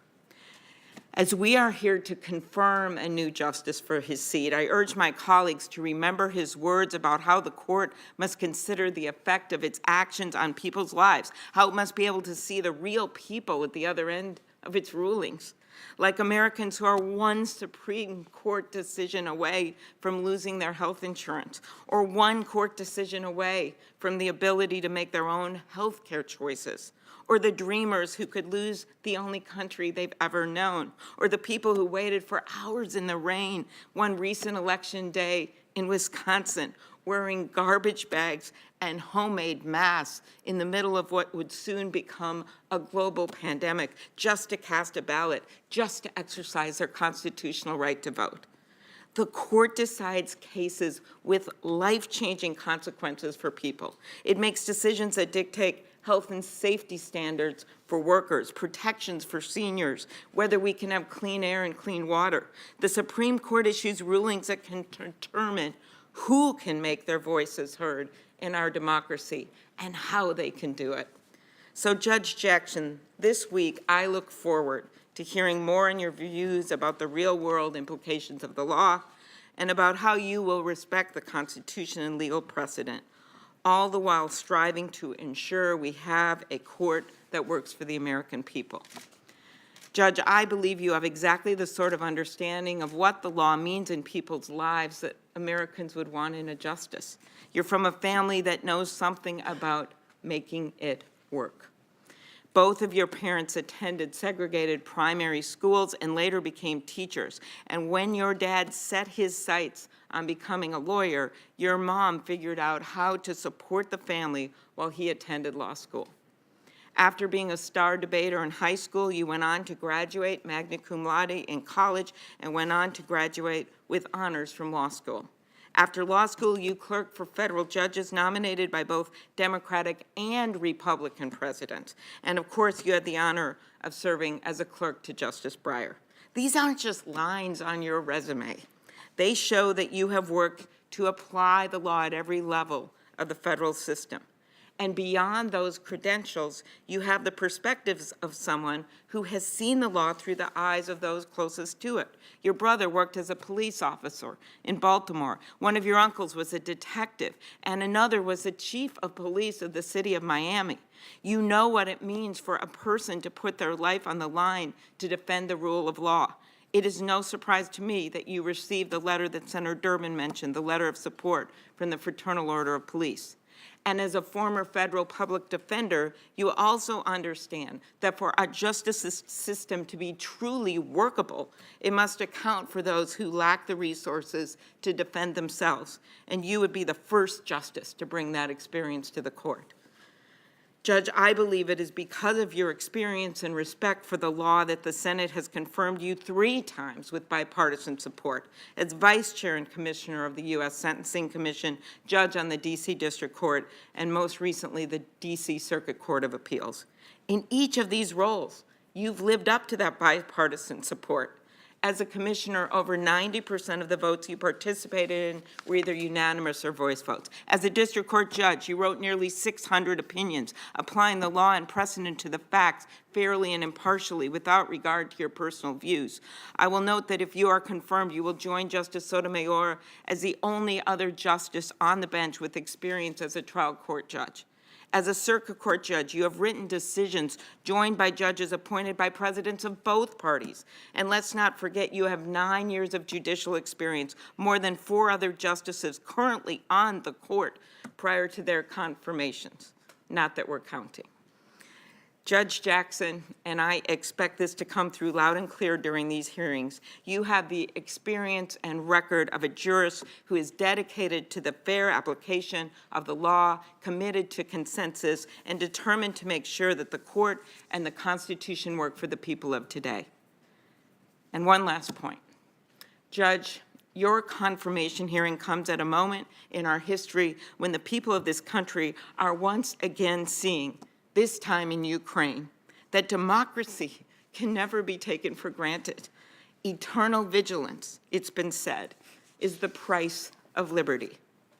Last week, I was at the Ukrainian-Polish border with refugees streaming through checkpoints, leaving everything they had behind with only a suitcase and a backpack, walking into the loving arms of their neighbors in Poland, a country with a long, hard history of having been invaded by Nazis and Russians and Prussians and Habsburgs. As our ambassador there told me, at this moment in history, the people of Poland are achieving the dreams their grandparents could never realize. They are saying to their Ukrainian neighbors, we value freedom and respect your democracy. We value you so much that we will take you into our homes and into our hearts. We will open our doors and not shut you out. And this horrendous war against evil and the courage of the Ukrainian people is happening at the very same time our country is opening our minds after being separated through a 2-year pandemic from our neighbors, not only around the world, but in our own country, in our own towns. This moment bestows upon us a new opportunity to see one another again and to be part of our own democracy, to respect each other's rights and views, to see that we are not a nation of 300+ million silos. Instead, we are a nation that must re-embrace the simple principle that unites us as Americans, and that is that our country is so much bigger in what unites us than what divides us. That's the pivotal moment we are in. That's your moment. It's a time for us to consider what the courts mean to our democracy, to recall how the framers envisioned the courts to work as a ballast in our system of government, and to rededicate ourselves to the sacred protection of our rights and the upholding of our Constitution. So as we move forward with these hearings, let us be grounded in the central role of the court and the Constitution in our democracy, of what it means to our system of government that we can never take for granted, and how we must always be vigilant that it is serving the people. Judge Jackson, I'm confident you will come to the bench as a justice with a bedrock appreciation of what the Constitution and the law means to America, with the real-world perspective we need. Thank you for your willingness to serve at this important time. Thanks, Senator Klobuchar. Senator Cruz of Texas. Thank you, Mr. Chairman. Judge Jackson, congratulations on your nomination. 11,107 men and women have served as members of the House of Representatives. 1,994 men and women have served as members of the United States Senate. Only 115 men and women have served as Supreme Court justices. The position to which you have been nominated is extraordinarily important. And that is why the Senate is given the responsibility for advice and consent under the Constitution. Because the job matters immensely.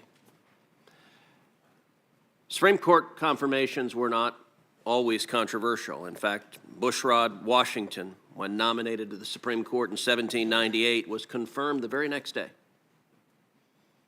So what changed?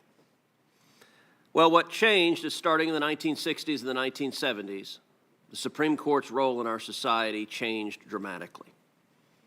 The Supreme Court became a policy-making body rather than a merely judicial body. Just a moment ago, my colleague, Senator Klobuchar, said we should consider the Supreme Court's place in our democracy. Well, starting in the 60s and 70s, the Supreme Court decided its place in our democracy, at least too many justices, was to set aside the democratic decisions of the people and instead to mandate the policy outcomes they themselves supported. Our Democratic colleagues want the Supreme Court to be anti-democratic. Our Democratic colleagues get frustrated with the democratic process. When they can't pass gun control laws because the American people don't support them, they want unelected judges to mandate those same laws instead.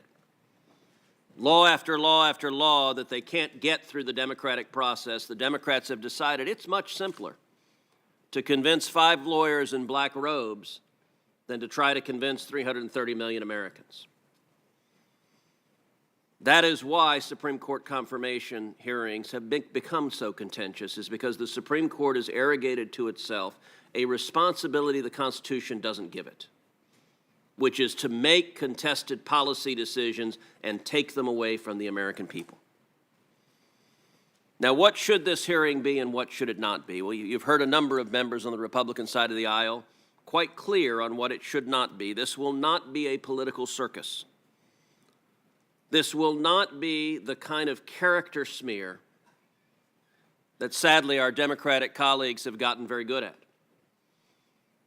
And it's important to note, a couple of years ago I was doing my weekly podcast and I was on with a noted liberal intellectual who made a comment something to the effect of, well, both sides do this. Both sides smear Supreme Court justices. And I was forced to laugh out loud and say, look, I understand that's a pretty good talking point. It just happens not to be true.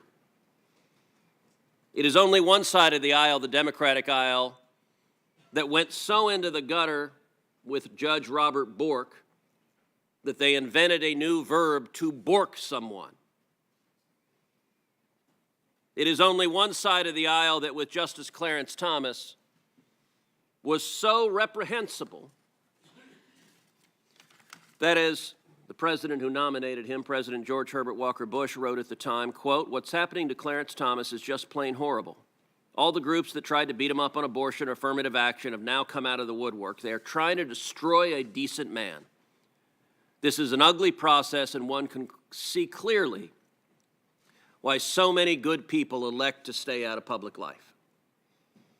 As Justice Thomas observed in that hearing, what happened there was, to use his words, a high-tech lynching.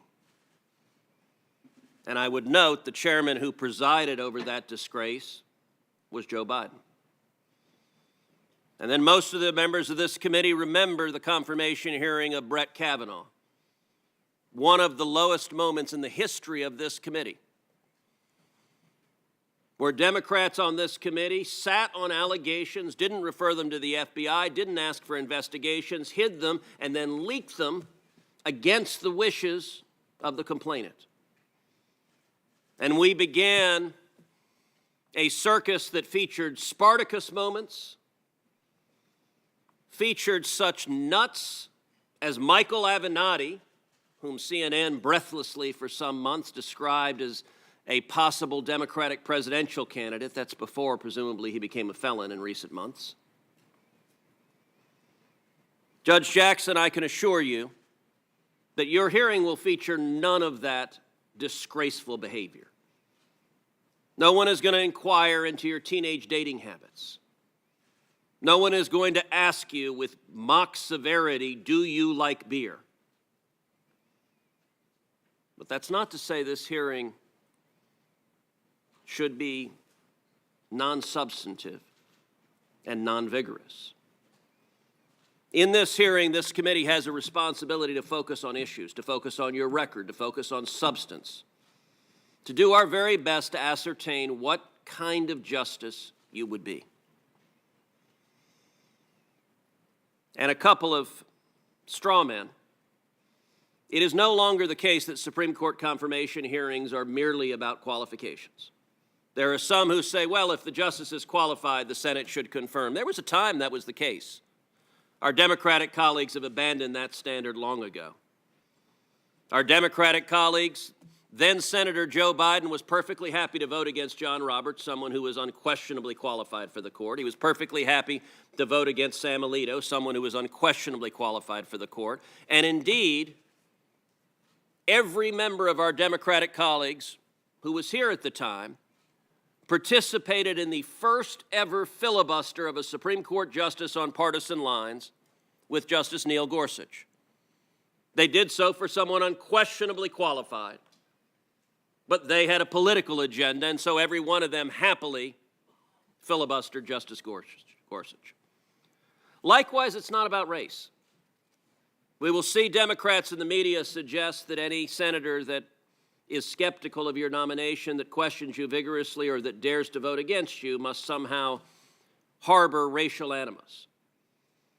If that were the standard, I would note we are sitting on a committee where multiple members of this committee, the senior Democrats in the committee, happily filibustered Judge Janice Rogers Brown, a very qualified African-American woman nominated to the D.C. Circuit And they did so precisely because they wanted to prevent Judge Brown from becoming Justice Brown, the first African-American woman. Joe Biden was among the Democrats filibustering the first African-American woman nominated to the D.C. Circuit. The senior Democrats on this committee also filibustered Miguel Estrada. As the staff for Senator Ted Kennedy said in writing at the time, the Democrats filibustered Miguel Estrada, quote, because he is Hispanic. They were explicitly racial. If you are Hispanic or African American and you dare depart from their political orthodoxy, they will crush you, they will attack you, they will slander you, they will filibuster you. So this is not about race. It is, however, about issues and substance, and I got to say, I agree with Chairman Durbin. Chairman Durbin quoted Paul Simon, and he said, history will judge, quote, did she restrict freedom or did she expand it? I agree with that. The reason the American people care about the Supreme Court is it is integral to protecting or taking away our constitutional rights. When it comes to free speech, this committee should inquire, will you protect the rights of Americans to speak, to say unpopular ideas, to say ideas that the government doesn't want you to say, that you nonetheless have a right to say? Will you protect freedom or restrict it? When it comes to religious liberty, will a justice vote to protect your right to live according to your faith and according to your conscience? Or will a justice vote to crush religious liberty and strip those rights away? The Second Amendment. Will a justice vote to defend your Second Amendment rights to keep and bear arms, to defend your family, to defend your children? Or will a justice roll over to the Democrats that want a disarmed citizenry? The right to life. Will a justice protect the rights of the people, the rights of state legislatures to enact laws protecting innocent life, protecting unborn life, stopping abominations like partial birth abortion? Or will a justice view her job as a super legislator striking down all such rights? School choice. Will a justice protect the rights of kids to get a quality education, or will a justice legislate from the bench and shut down school choice programs across this country? And crime. We are seeing murder rates, carjacking rates, crime rates skyrocketing across the country, in significant part because political Soros-backed district attorneys, because of Democratic efforts to abolish the police. And part of the Democratic effort to abolish the police is nominating justices that consistently side with violent criminals, release violent criminals, refuse to enforce the law, and that results in jeopardizing innocent citizens. So all of those questions are fair game. Will you follow the law? What does your record indicate? Will you protect the rights of every American citizen, regardless of race, regardless of party, regardless of views? That's what the focus of this hearing should be. Thank you, Senator. Senator Coons from Delaware. Thank you, Chairman Durbin, Ranking Member Grassley. Judge Jackson, congratulations on your nomination. It is a joy and a blessing to welcome you and your family and your supporters here this morning. As both Senators Klobuchar and Cruz have laid out in great and forceful detail, the decisions of the United States Supreme Court have daily impact, regular bearing on the lived experience of Americans, and that is in part why hearings for this important role are so contentious. I have been looking forward to this day since President Biden announced your nomination in February, and over the next several days, members of this committee will have the privilege of helping introduce you to the American people so that they can gain the sense of confidence that I have in your values, your skills, your competence, and the necessity of confirming you to the Supreme Court.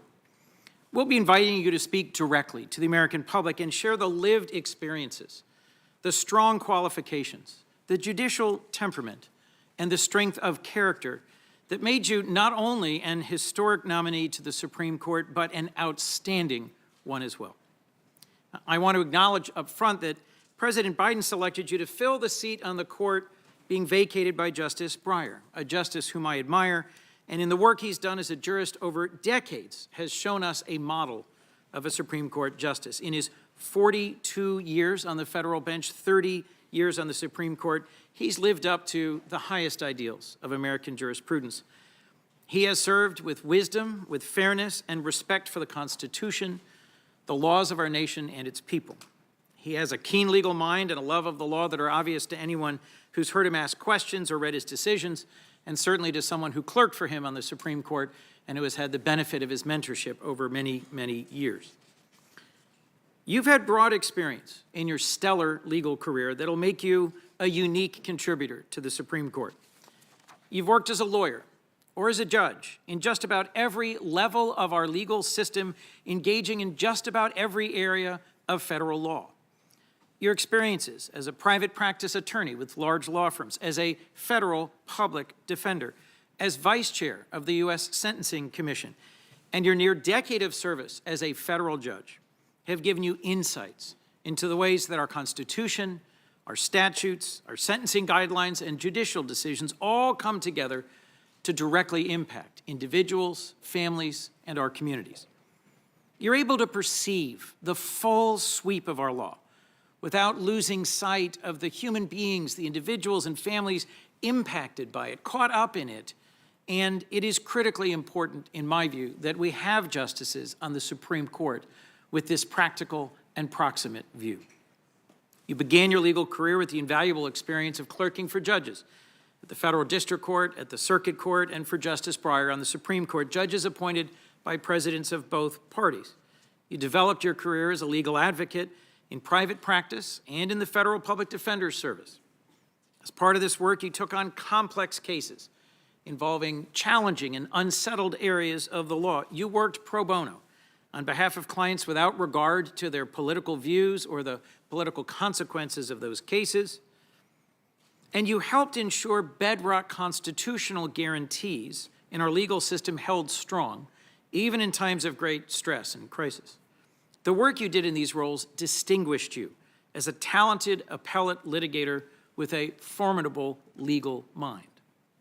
You helped to craft policy as counsel to the U.S. Sentencing Commission, the independent agency within the judicial branch that establishes sentencing guidelines followed by all federal judges. And then years later, you served again on the commission as its vice chair. While on the U.S. Sentencing Commission, you partnered with colleagues whose perspectives on the law spanned the ideological spectrum, and together you enacted meaningful reforms designed to reduce unjust disparities and increase fairness in sentencing. In the days ahead, I expect to discuss your Sentencing Commission experience with you in some detail. Nearly all the decisions you were a part of while serving on the commission were unanimous, and they grew out of a careful consideration of highly complex, numerous factors and involved commissioners working hard to achieve common ground. In at least one notable instance, you ended up joining two conservative commissioners to oppose an amendment because you thought the law required a different result and you followed the law. Something that often gets lost in our debates and discussions about the Supreme Court is that many, in some terms a majority, of Supreme Court decisions are unanimous or decided by very broad majorities. These decisions are every bit as critical to the rule of law and the functioning and legitimacy of the court as the handful that are very contentious and widely discussed publicly. Your service on the Sentencing Commission and your time on the Circuit Court have prepared you to be a positive force for consensus among the justices in this challenging chapter in American history. I also think we will have some extended discussions this week about your record of service on the federal bench. You were confirmed to the Federal District Court for the District of Columbia in 2013 and have written more than 500 published opinions. You were confirmed to the D.C. Circuit Court of Appeals last year, and in your near decade as a judge, you've authored opinions in cases spanning a myriad of complicated issues, from administrative law to civil rights, from criminal and environmental matters, labor and employment law, national security and sovereign immunity, immigration law, and many more. Your rich, complex, and deep decisional record gives us the best possible evidence of what kind of justice you will be. And I've concluded you are judicious and impartial, great qualities for a justice. In every case, you methodically consider the parties' arguments, the relevant facts, and the law, including, of course, the foundation of the Constitution, the text of applicable statutes, and the precedents that apply. And ultimately, from what I've seen, you come to a decision based on that methodology, not on any particular policy preferences or activism. This committee has also received a striking outpouring of support for your nomination from a very broad range of sources. I'm certain we'll be hearing about some of the more enthusiastic statements in detail in the coming days. But in several of the letters I've had a chance to review personally, I've been struck. These were letters from lawyers that held appointed positions in Republican administrations, letters from prominent law enforcement organizations, federal judges appointed by Republican presidents. They praise your qualifications, your character, your experience, and your commitment to even-handed and impartial judging and the rule of law. This is the fourth Supreme Court nomination process in which I'm participating as a senator, and I know our role in confirming a justice to the highest court is among the most solemn obligations we have as senators. As we begin this week's hearings, I remain hopeful that we can come together as a committee and engage in respectful, good faith, bipartisan consideration of your nomination. I look forward to your testimony this week. I'm excited so many of my colleagues have had a chance to get to know you a bit, to meet with you, to talk with you one-on-one and get a sense of your character, your experiences, and your background, and then we'll have the opportunity to question you to bring that out in more detail. I have every expectation that at the end of this week's hearings, it'll be clear to all that you are impeccably qualified in the law. And I think it'll be plain to any American watching.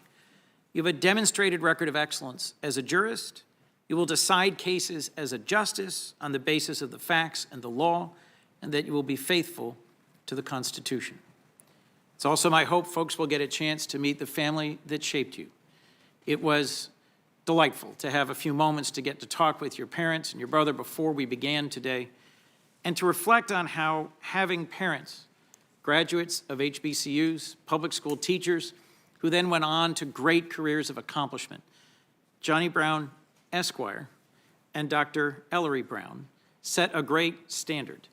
But frankly, to me, one of the most memorable sentences before this was in talking to your brother, Ketanji, who said, "Oh, I'm not surprised to be here at all. This was the sort of thing for which my sister was destined from the very start." Destined, perhaps, but today you're beginning a process of walking through this door because of courage, humility, determination, and a commitment to excellence. Just as another person in American history, Ruby Bridges, walked through a critical door in our history with her chin held high, her back held straight, and a fierce determination to make a difference. So you too, today, begin the process of walking through this next open door with the sort of sparkling wit, brilliant mind, and commitment to excellence that will make its mark in American history. I look forward to your opening and to this week. Thank you, Your Honor. Thank you, Senator Coons. Senator Sass of Nebraska. Thank you, Chairman. And Chris was tough to follow. That was a good flourish at the end. Judge, congratulations on your nomination. Thanks for spending time in my office with me. Congratulations to your daughters and your family more broadly. This is a big day for lots of folks in your family. Today, the Senate takes up our constitutional duty to advise the President on his nominee to the Supreme Court. The Senate's advice and consent clause and our role is especially important these days when we all, Republicans and Democrats, agree that the 9 justices of the court exercise a lot of power over policy decisions, surely much, much more power than our Constitution's framers ever anticipated. So let's talk about how we got into this mess. We're here in part because of decades and decades of recklessness by all 3 branches, not just one, but by all 3. Congress, the Article I branch, fails to carry out our tasks responsibly and regularly. Rather than make tough policy choices, we pass incredibly vague laws and then just push the details on down Pennsylvania Avenue to unelected bureaucrats in the Article II branch. Then the head of the executive branch, meanwhile, whichever party he or she comes from, grabs more and more power with their pens and their phones. And finally, the Supreme Court, at the top of Article 3, tends to overstep the bounds that the Constitution sets on judicial power. The court has ignored restrictions on its authority, inserting itself into policy debates that are supposed to be entrusted exclusively to the two political branches. And what do we mean by that? What do we mean when we say Articles 1 and 2 are political? It means that the people are in power over Articles 1 and 2, but not in the long term over Article 3. The men and women in Article 1 and Article 2 are supposed to be answering directly to the American people, and importantly, the American people get to hire us or get to fire us every 2, 4, or 6 years. But rather than honor the roles given to each branch, activist judges usurp the powers given to Articles 1 and 2, which Articles 1 and 2 were complicit in this overreach. Many years of corroding our constitutional order have contributed to the polarization and the viciousness that are poisoning our politics more broadly. We all know that our civic health and our civic life is not healthy, and as was mentioned at the beginning of the hearing, it's at least good that this one got kicked off without a bunch of yokels having to be arrested and carried from the room. When Chairman Grassley tried to speak a couple years ago at one of these, it took like an hour to get started. That kind of nonsense, the theatrics that happen at these hearings, are because of a broader problem. As textualists and originalists have sought to return the court to its historic role, the Supreme Court nomination process has been increasingly punctuated with not just those theatrics, but also with lots of personal attacks. That's not what this process is supposed to be. This process is supposed to be a careful, thorough investigation of a nominee's record to help the Senate make an informed decision on a nominee's fitness for a lifetime appointment. That's why these hearings are supposed to be different, not because people act like jackwagons, but because the people before us, nominated by the president, are potentially going to serve for a lifetime. That office, as Supreme Court Justice, is incredibly important, yet it's also carefully circumscribed precisely because it's a lifetime responsibility. But we know that it's been a long time since this process has worked like that. Instead, this is often a staging ground for nasty, evidence-free personal attacks. We started down this road of character assassination in the 1980s with Judge Bork's hearings, and senators have been engaged in disgusting theatrics ever since. The most recent Supreme Court nominee was subjected to repeated accusations that were nothing more than unfiltered religious bigotry against her. The nominee before her was accused of serial... We are going to take a very brief break from the Supreme Court confirmation hearing of Judge Ketanji Brown Jackson as the House is about to hold a quick session. No votes are expected. You can continue to watch this at cspan.org, but we'll return to the hearing momentarily.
And again, a quick reminder that the Supreme Court confirmation hearing of Judge Ketanji Brown Jackson is continuing on C-SPAN, and we will get back to it as soon as the House session, this brief House session, wraps up. It looks like it's about to begin here. Live coverage on C-SPAN.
The U.S. House is in what we believe will be a brief session this afternoon. We will have live coverage as soon as they come out, and we aren't expecting any votes in the House today. At the conclusion of this session, we'll return to live coverage of the Supreme Court confirmation hearing for Judge Ketanji Brown Jackson. Live coverage of the hearing continues on cspan.org and the free C-SPAN Now mobile app. While we wait for the House, we'll take you back to the hearing. I know the system works best when there are good lawyers on both sides. My worst nightmare as a prosecutor was a defendant representing himself. My second worst nightmare was an incompetent counsel representing a defendant, because I know effective representation on the other side means more likely an error-free trial. I'd also like to address an issue that's been raised first by Senator Durbin and then by Senator Graham. I'm likely to be followed by one or more colleagues who have raised allegations about your record that are simply unfounded in fact and indeed irresponsible. They're unproven and unprovable. They're simply false. One of the first lessons that you learn as a prosecutor is never to promise a jury evidence that you don't have. There is simply no evidence to support these unfounded attacks. In fact, a commentary in the National Review cited by Senator Durbin said about those allegations, they are meritless to the point of demagoguery. Importantly, your record as a jurist also reveals impartiality. You're a proven unifier and a consensus builder, someone who can build bridges among colleagues, even adversaries. Not surprisingly, you've been confirmed on a bipartisan basis 3 times by the Senate. You've received glowing endorsements from former judges who are stalwarts of the conservative movement. The court needs a bridge builder. Now more than ever, it has become more polarized, more politicized, more divided than at any point in our history. And it faces a crisis of legitimacy as a result. Dark money special interest groups have sought to radically reshape the court. Their recent selection of justices was to a remarkable degree outsourced to ideological groups with the express aim of remaking the court in the image of the far-right conservative movement. This court has signaled that it will continue to overthrow well-established precedents after disingenuously promising us, members of this committee, that it would respect those precedents. And instead, it threatens to adopt preferred policy views. I revere the United States Supreme Court. I clerked for a justice myself, Harry Blackmun. I've argued 4 times before the court. I'm deeply concerned that this court is careening toward a precipice that will gravely threaten its role in our history, that it is out of step with America, and that it is losing the trust and respect of the American people that are essential to its authority. Trust in the United States Supreme Court is at a new low. The Supreme Court has no armies, no police force to enforce its decisions. Its authority depends on its credibility and the respect and trust of the American people. My hope is that you will help to restore that trust, that you will re-inspire the confidence of the American people in the court. I traveled, as did my colleague, Senator Klobuchar, to Poland just a week ago. And I saw people fleeing bombs and destruction, people, mostly women and children, who wanted nothing more than the kinds of freedoms that we have in this country. We have an obligation to preserve them. And my hope is that your nomination will help us do so. Thank you. I look forward to your testimony. Thank you, Senator Blumenthal. Senator Grassley just asked me what the plan is. And the plan is to recognize 2 more senators and then take a 30-minute break for lunch. Is that okay, Judge? All right, we have Senator Hawley of Missouri. Thank you very much, Mr. Chairman. Judge, congratulations on your nomination. It's nice to see you again. Congratulations to all of your family. I know that this is a big moment for you and for them, and rightly so. I enjoyed our meeting a couple of weeks ago. You know, as I've said to folks who've asked about it, one of the things I particularly appreciated about our meeting, besides how much time you gave me, was how candid and forthcoming you were, which I really respected. And I look forward to a candid conversation again in the days that come. And by the way, I'm admiring how you're sitting so stoically through all this senator talk. But I'm looking forward to visiting with you again. You did me the honor when we sat down of being very candid, and I hope I was candid with you. I've been candid since. I want to be candid with you today so you know exactly what it is I want to talk about, and so you know exactly where my head is at. So let me say a few things that I'm concerned about, aspects of your record that trouble me. This will come as no surprise. I've said it in public already. But I want to be, again, very candid in the interest of an open and honest discussion and specifics. So here are, I hope, in the next couple of days, some of the cases from your time on the court, the district court, the federal district court, that I hope that we can talk about. Let me just run through a few of them so you know exactly which ones I mean. United States versus Hawkins. This was a child pornography case where the defendant distributed multiple images of child porn, possessed dozens more, including videos.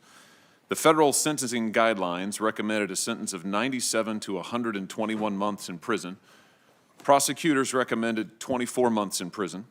Judge Jackson gave the defendant 3 months in prison. United States versus Chazen. That case, the defendant possessed 48 files of child pornography. The federal guidelines recommended 78 to 97 months in prison.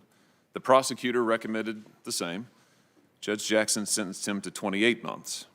United States versus Cooper. There, the defendant possessed dozens of images of child pornography and distributed dozens of images of child pornography, possessed over 600. The federal guidelines recommended 151 to 188 months in prison. That's a long time. The prosecutor recommended 72 months. Judge Jackson gave the defendant 60 months, which was the lowest sentence permitted by the law. United States versus Down, that's a case where the defendant distributed 33 graphic images and videos of child sexual assault to an anonymous messaging app, unfortunately a practice that's becoming more common. The federal guidelines recommended 70 to 87 months in prison. The prosecutor recommended 70 months in prison. Judge Jackson sentenced him to only 60 months. Again, that's the lowest level that was permitted by law in that case. United States versus Stewart, the defendant there distributed scores of images of children suffering sexual abuse. The guidelines recommended 97 to 121 months in prison. The prosecutor recommended 97 months in prison. Judge Jackson gave him 57 months. In United States versus Sears, the defendant distributed over 100 videos of child pornography. The guidelines recommended 97 to 121 months in prison. The prosecutor recommended 97 months in prison. Judge Jackson gave him 71 months. In United States versus Savage, the defendant was convicted of traveling across state lines to engage in sexual intercourse with a child and also possessed 6 separate thumb drives of child pornography. The guidelines recommended 46 to 57 months in prison. The prosecutor recommended 49 months in prison. Judge Jackson sentenced him to 37 months in prison. Now, those are 7 cases that represent, as near as we can tell, all of Judge Jackson's cases dealing with child pornography from her time on the district court, in which she had some discretion to hand down a sentence. There's some other cases in which she didn't have any discretion. The law bound the sentence that she had to give. And what concerns me, and I've been very candid about this, is that in every case, in each of these 7, Judge Jackson handed down a lenient sentence that was below what the federal guidelines recommended and below what prosecutors requested. And so I think there's a lot to talk about there, and I look forward to talking about it. Now, I will note that some have said that the federal sentencing guidelines are too harsh on child sex crimes, especially child pornography. I've heard that argument a lot in recent days. The chairman quoted someone earlier today who takes that point of view. I'll just be honest, I can't say that I agree with that. I mean, the amount of child pornography in circulation has absolutely exploded in recent years. Here's a New York Times report from 2019. I'm quoting now. Last year, tech companies reported over 45 million online photos and videos of children being sexually abused, more than double what they found the previous year. The report goes on to say this: 20 years ago, these online images were a problem. 10 years ago, they were an epidemic.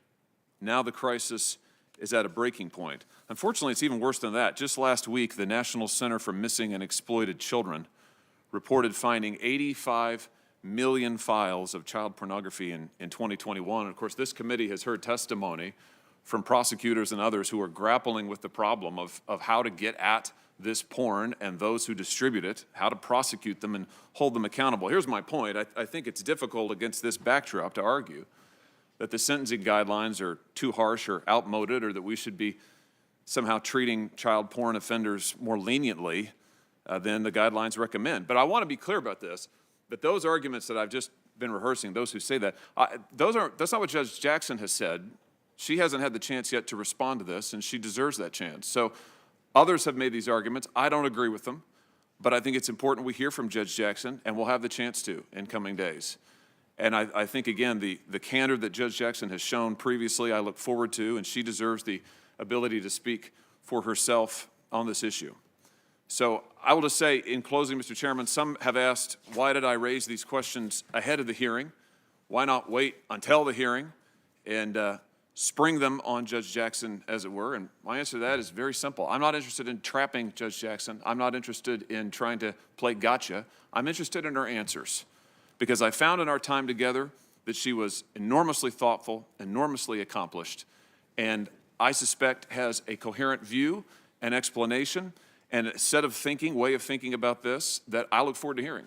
And I think she deserves the chance to talk about it. I think the American people deserve the chance to hear her answers. So they're my concerns, Judge. They're the cases. I imagine there'll be others that we can talk about on other subjects, but I'd like to talk about those, so you know exactly where I'm coming from. Thanks again for giving me the time a few weeks ago. Congratulations again. I look forward to finally hearing from you tomorrow. Thank you, Mr. Chairman. Thank you, Senator Hawley. Certainly the judge deserves to be heard on that type of a charge. Senator Rono. Thank you, Mr. Chairman. Judge Jackson, aloha to you and your family and all of your friends. I also note that there are members of the U.S. House here to support you, as well as members of the public. So aloha to all of you. Congratulations, Judge Jackson, on all that you have accomplished throughout your life and career. I realize that a lot of your background and experiences have already been cited, but there are things that are worth repeating, so I'm going to repeat some of them. You were the national champion in speech and debate as a high schooler. You have undergraduate and law degrees from Harvard, each with honors. 3 clerkships in federal court, including one at the Supreme Court for Justice Breyer, whom you have been nominated to replace.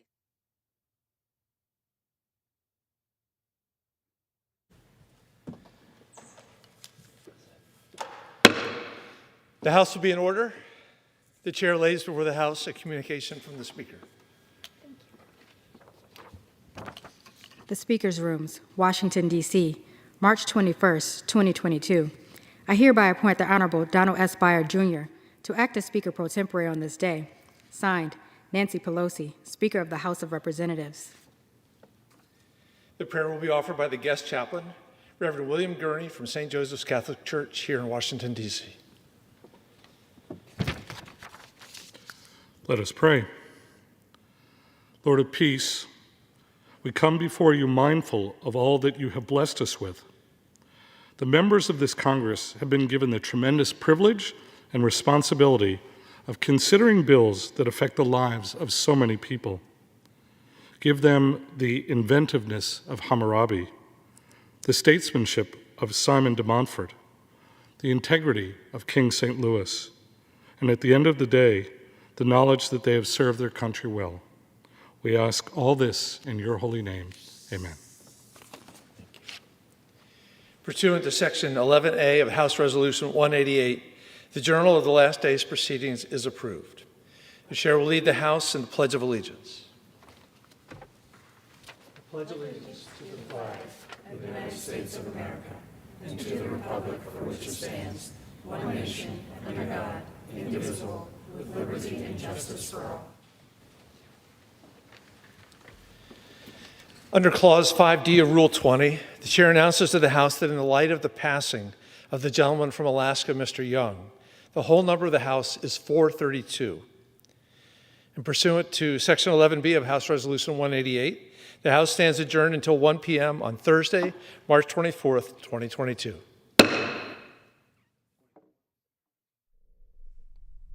House members in our district work period, legislative business will resume next Monday, March 28th, and as always, live coverage of the House here on C-SPAN.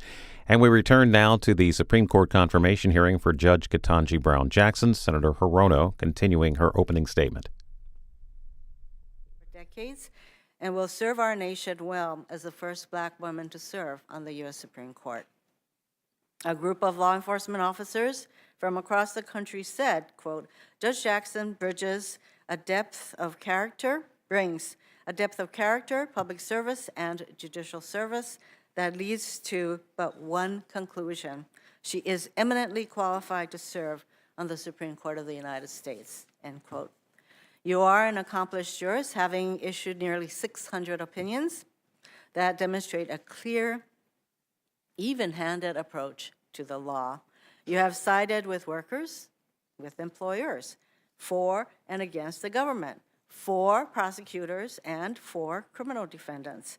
Former D.C. Circuit Judge Thomas Griffith, a George W. Bush appointee, summed it up best when he said, you, Judge Jackson, quote, will adjudicate based on the facts and the law and not as a partisan, end quote. Having reviewed your record, I strongly agree with this statement. But you are not just extremely qualified to serve as a Supreme Court. Your nomination is, of course, an historic one. The Supreme Court has existed for over 233 years. And of the 115 justices in the history of the Supreme Court, only 5 of them have been women, only 2 have been Black, and not a single one has been a Black woman. This is a court that has decided cases that have had sweeping effects on everyday life, as a number of my colleagues have pointed out, including decisions that have solidified rights for the LGBTQ plus community, decisions that have empowered women, that have strengthened unions, and more. But this is also the same court that has, throughout the course of history, upheld slavery, Jim Crow laws, and the unlawful internment of Japanese Americans. For over 233 years, the individual making decisions that have altered the course of this country have almost exclusively been white men. It's pretty remarkable when you consider the power that this court has and the historical lack of diversity of the people who exercise that power, the justices. But instead of celebrating the long overdue diversity Judge Jackson would bring to the court, some of my Republican colleagues and public figures have attempted to undermine your qualifications through their pejorative use of the term affirmative action. And they have implied you were solely nominated due to your race and not for other factors. Apparently, some have even claimed that you need to show your LSAT scores to determine whether you are a top legal mind. This is incredibly offensive and condescending. Let me be clear. Your nomination is not about filling a quota. It is about time. It's about time that we have a highly qualified, highly accomplished Black woman on the Supreme Court.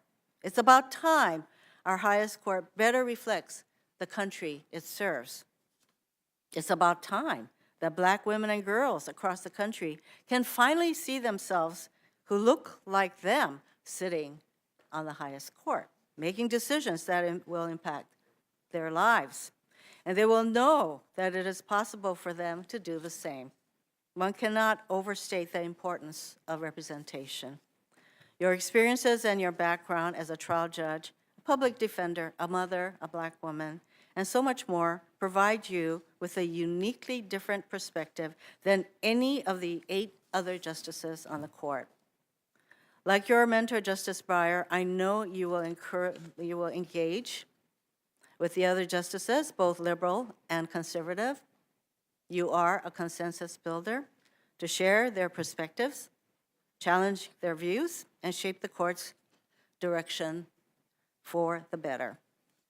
With the personal and professional diversity you bring, you will expand the experience and knowledge of the Supreme Court, and the decisions the court makes will be better as a result. Before I end, I also wanted to mention I was so glad to hear you reference Constance Baker Motley during your introductory press conference at the White House. Constance Baker Motley was an icon of the civil rights movement. As a lawyer for the NAACP Legal Defense Fund, she helped craft the argument in Brown v. Board of Education that finally put an end to separate but equal. She was the first Black woman to argue before the Supreme Court, ultimately arguing 10 cases before the court and winning 9, including the case that allowed James Meredith to enroll at the University of Mississippi. She became the first Black woman appointed as a federal judge, serving on the Southern District of New York for 20 years. And in a world free from discrimination, she may have been the first Black woman to sit on the Supreme Court some 50 years ago. As you said at your press conference, you stand on Judge Motley's shoulders. I have no doubt there will be a generation of young girls who will stand on yours. I also have no doubt that you will respond forcefully to some of the allegations that have been lodged against you, Judge Jackson. I congratulate you and your family on this historic nomination. I look forward to hearing from you this week. Mahalo and aloha. Thank you, Senator Hirono. Now we're going to break and return at 2:05 when you will hear this, and we're back in business. In the meantime, thank my colleagues, and I particularly thank the judge for her patience.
And so, as you've heard, a 30-minute recess here, the first break in the confirmation hearing for Judge Ketanji Brown Jackson to be appointed to the U.S. Supreme Court.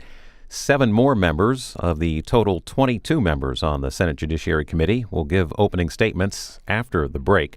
And we'll also hear for the first time from nominee Judge Jackson. And our live coverage of the hearing will resume when they gavel back in here on C-SPAN in about, as I said, half an hour. Also available at our website, cspan.org, and with the free C-SPAN Now mobile app. In the meantime, opening statements earlier today from Senate Judiciary Committee Chair Dick Durbin and Ranking Member Chuck Grassley. The Supreme Court has a long and storied history. Have been filled by many superb justices whose contributions to the rule of law have stood the test of time. But the reality is that the court's members, in one respect, have never really reflected the nation they served.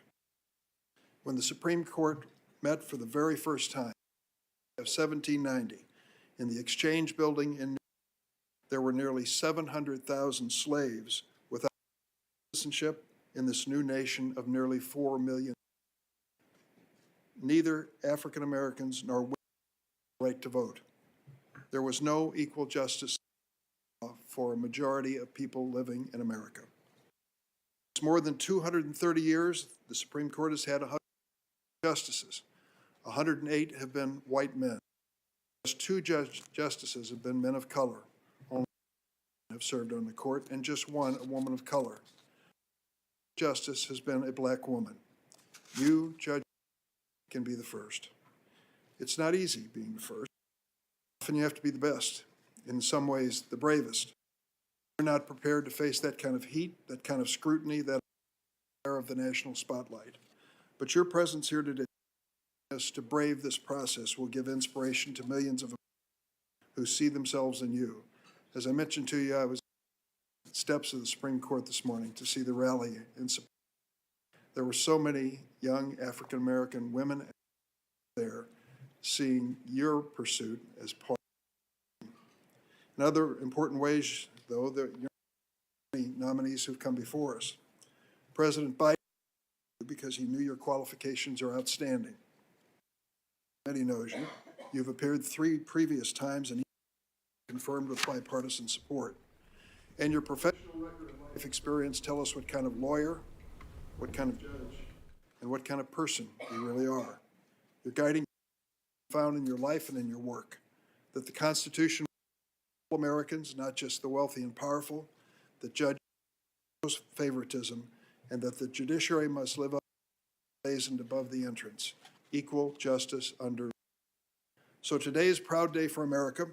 We've come along since 1790, and we know that we still have to form a more perfect union. It's a moment, something that the late Senator from Illinois, Paul Simon, said to Judge Ruth Bader Ginsburg at her hearing.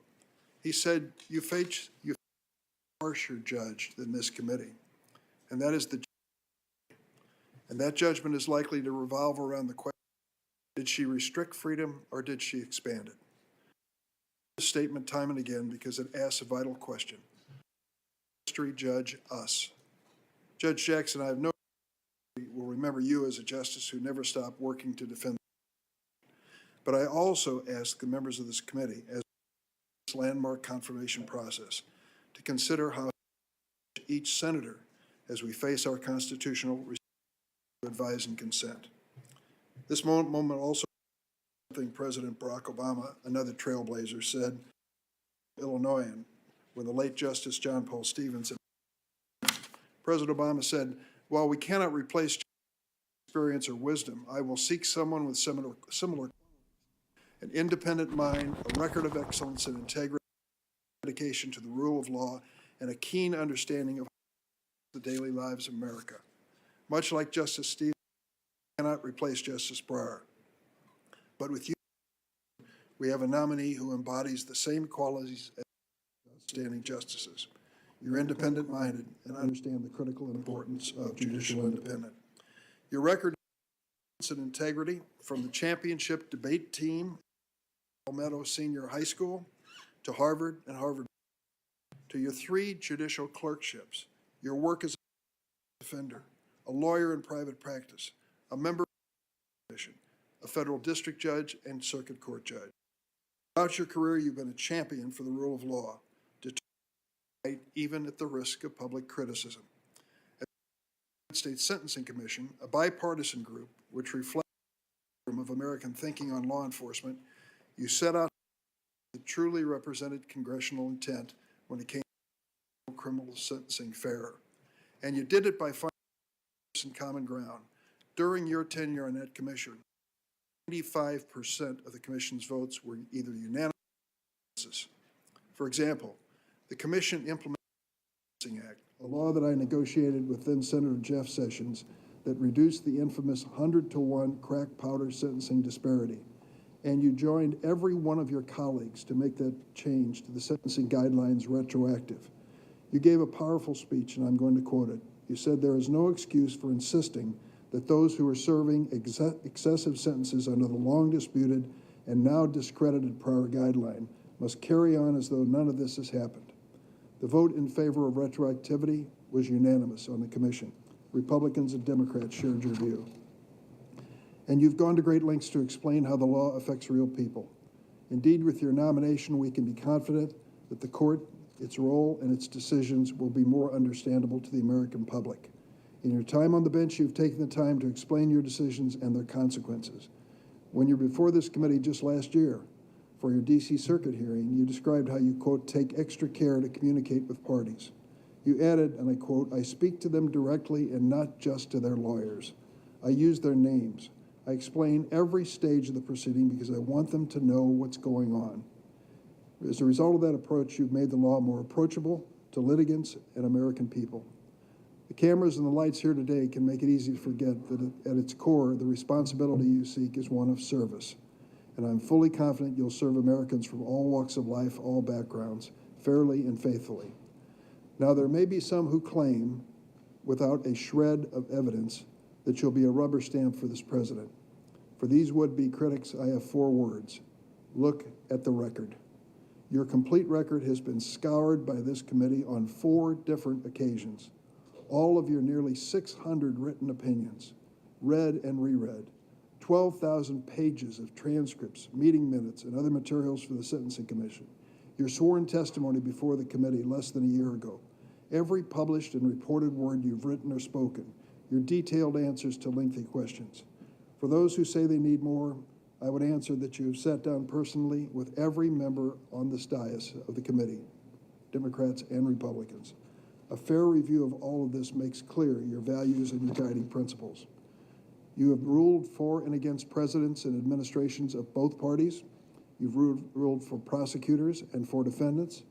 You've ruled for workers and for their employers, and you've been faithful to the law, not to any person or political cause. Now, there may be others who allege that you're before us today as a product of the campaign of dark money groups. Once again, your record and the process that led to this nomination belie that claim. To suggest that you're here merely because an organization supports you ignores your qualifications and the broad range of support you bring to this. In selecting you as his nominee, President Biden undertook a transparent selection process. He sought the input of senators from both parties. Senator Grassley and I met in the Oval Room with the president. He invited us to proffer any nominees that we care to do. At the end of the day, the president alone chose you. He's put his faith in you to deliver justice at the highest level of the court. I share that faith. In announcing your nomination, the president spoke to many reasons that you deserve to sit on the high court.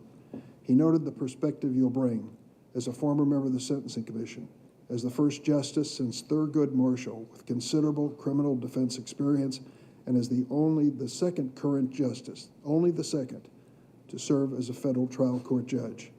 He also noted your upbringing and the fact that you come from a law enforcement family. Yet despite that shared family experience, despite your record, we've heard claims that you are, quote, soft on crime. These baseless charges are unfair. A conservative National Review columnist called claims brought by one of my colleagues, quote, meritless to the point of demagoguery. They fly in the face of pledges my colleagues made that they would approach your nomination with civility and respect. And fact checkers, including the Washington Post, ABC News, and CNN, have exposed some of these charges as falsehoods. Critics have even stooped to accusing you of sharing the views of the clients you represented, even though they know that your work as an attorney was in service to the Bill of Rights and the Constitution's promise of effective assistance of counsel. Would law enforcement officials and organizations, including the International Association of Chiefs of Police, the National Organization of Black Law Enforcement Executives, and the Fraternal Order of Police have endorsed your nomination if you were soft on crime? Of course not. I'm confident the American people will see through these attacks and any other last-minute attempts to derail your confirmation. In closing, I want to share the words of one more Illinoisan, if you bear with me, a rather famous one named Abraham Lincoln. In August 1864, at the height of the Civil War, President Lincoln addressed the 166th Ohio Regiment. Lincoln said to the soldiers, and I quote, "I happened temporarily to occupy this big White House. I am living witness that one of your children may look to come here as my father's child has." Judge Jackson, we are all just temporary occupants of the Senate, the House, even with a lifetime appointment to the highest court in the land. You, Judge Jackson, are one of Mr. Lincoln's living witnesses of an America that is unafraid of challenge, willing to risk change, confident of the basic goodness of our citizens. And you are living witness to the fact that in America, all is possible. I now recognize my colleague and friend, the ranking member, Senator Grassley. Judge Jackson, congratulations. Welcome to you and your family. I thank you for taking time to visit with me in my office after the president nominated you. Since President Biden announced his nominee for the Supreme Court, I've been encouraging my colleagues to schedule meetings with you, Judge Jackson, and they have come off. In addition, I've continually emphasized the need for a thorough, respectful process by the committee. Now I want to talk a bit about what everyone watching should expect from this hearing and what they shouldn't expect at the hearing. We will conduct a thorough, exhaustive examination of Judge Jackson's record and views. We won't try to turn this into a spectacle based upon alleged process fouls. Good news on that front, we're off to a very good start. Unlike the start to the Kavanaugh hearings, we didn't have repeated choreographed interruptions of Chairman Durbin during his opening statements, like Democrats interrupted me for more than an hour during my opening statement on the Kavanaugh hearings. What we will do, however, is ask tough questions about Judge Jackson's judicial philosophy. In any Supreme Court nomination, the most important thing that I look for is the nominee's view of the law, judicial philosophy, and view on the role of a judge in our constitutional system. I'll be looking to see whether Judge Jackson is committed to the Constitution as originally understood. We all know there's a difference of opinion about the role judges should play. Some of us believe that judges are supposed to interpret the law as it was understood when written, not make new law or simply fill in vacuum. Those of us who share that view think that under our Constitution, Congress and not the federal courts are given the authority to make law and to set policy. Now, there are others who believe that the courts should make policy. They believe in a so-called living Constitution. They think that the Constitution's text and structure don't limit what a judge can do. To them, deciding what the Constitution means is really a quote-unquote value judgment. Under that approach, judges can exercise their own independent value judgments. One of the leading advocates for this approach explained that as a judge, you, quote, reach the answer that essentially your values tell you to reach, end of quote. In other words, those who subscribe to this philosophy think that the founders really meant to hide elephants in mouse holes. Then, with a bit of creativity, these judges can always find that elephant. That sounds like a good job description instead for legislators and not for judges.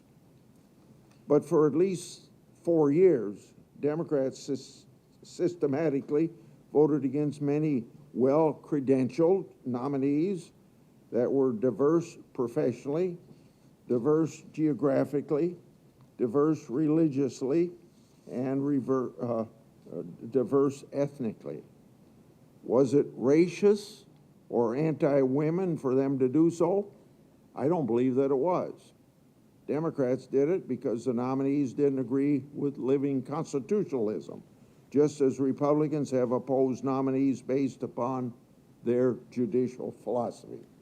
There are lots of problems with living constitutionalism. In the Senate, we spend a lot of time writing legislation. We argue over the language. We negotiate over how broad or narrow certain provisions of laws should be. If we can't convince our colleagues to adopt all of our ideas, we have been known to compromise every once in a while. We depend on judges to interpret laws as we write them. If judges impose their own policy preferences from the bench and essentially revise the laws we pass, it makes it harder for us to write good laws. Sometimes we need to include a provision that's very broad to get a colleague's support. If a judge rewrites the law later because of vague notions about fairness or equity or common good, that unravels all of our work here in the Congress. More importantly, the American people should be able to read a law and know what it means. They shouldn't have to ask how a federal judge who disagrees with the law could reinterpret the words on that page. All of this leads to the conclusion as to why we must carefully examine federal judges' records, especially Supreme Court nominees. Judge Jackson has served as an assistant public defender, worked in private practice, and served on the United States Sentencing Commission. She also served as a federal district court judge from 2013 to 2021. She served on the D.C. Circuit since June last year. I'm sure senators will have a few questions for Judge Jackson about the 2 opinions she's authored since joining the D.C. Circuit. As for her district court record, there have been some accusations that we cherry-pick some of Judge Jackson's criminal cases. Well, don't worry. We're going to talk about other cases as well. I was disappointed that we weren't able to get bipartisan agreement to ask for Judge Jackson's documents from her time as vice chair of the Sentencing Commission. The commission is an independent agency created to advise and assist Congress and the executive branch in the development of effective and efficient crime policy, and that's a quote. Unfortunately, it sounds like we'll have to wait until those documents are required to be released, and that will be about 20 years from now. Democrats have argued for time. Democrats have argued that Judge Jackson's time on the commission is an important part of her experience that she'll draw on as a judge. The Democrats are right on that point. That's why it would have been good to see what her views were as the head of the commission explained in a letter to Senator Durbin. The public documents turned over to this committee represent the consensus views of the commission and not necessarily Judge Jackson's own views. The Obama White House sent us roughly 68,000 pages of material, but more than 38,000 of the 68,000 pages are repeated copies of emails, threads that keeping track of the tweets about the Garland nomination. Those emails contain just one tweet about Judge Jackson. more than 13,000 of the 68,000 pages are just lists of previous nominations. So that leaves only 16,000 of 68,000 that we received from the White House that aren't obviously useless like all the other documents received. But for comparison, the White House has still withheld 48,000 pages under the presidential records and FOIA exemptions. Now that's a lot of hiding. But the limited number of useful records that we received from the Obama White House show exactly why the Sentencing Commission documents would have been important. There are a number of dark money groups on the left that argue federal judges should make policy decisions based on judges' own values. I've talked about the troubling role of far-left dark money groups like Demand Justice have played in this administration's judicial selection process. When the Demand Justice isn't creating short lists for President Biden to pick judicial nominees from or putting out new litmus tests, they're running ads, campaigns attacking the independence of the judiciary. They've strongly supported the so-called progressive prosecutors who are soft on violent crime in the face of rising crime waves in cities like San Francisco, Philadelphia, Boston, and Los Angeles. Now, what does that have to do with the nominee before us? The Obama White House records indicate that a co-founder of the Demand Justice played an important role in Judge Jackson's nomination to the Sentencing Commission and the District Court. The Demand Justice co-founder even interviewed Judge Jackson about the nomination to the Sentencing Commission. It would be helpful to know what Demand Justice co-founder learned from that process and why they strongly support Judge Jackson. However, it isn't all been bad on the document front, I want to make clear. We'd asked for briefs that aren't available online for D.C. Circuit cases Judge Jackson worked on as an attorney. At first, we were told they might not be available for a few weeks, but to our pleasant surprise, we received them early, apparently because the White House had asked for the documents as well.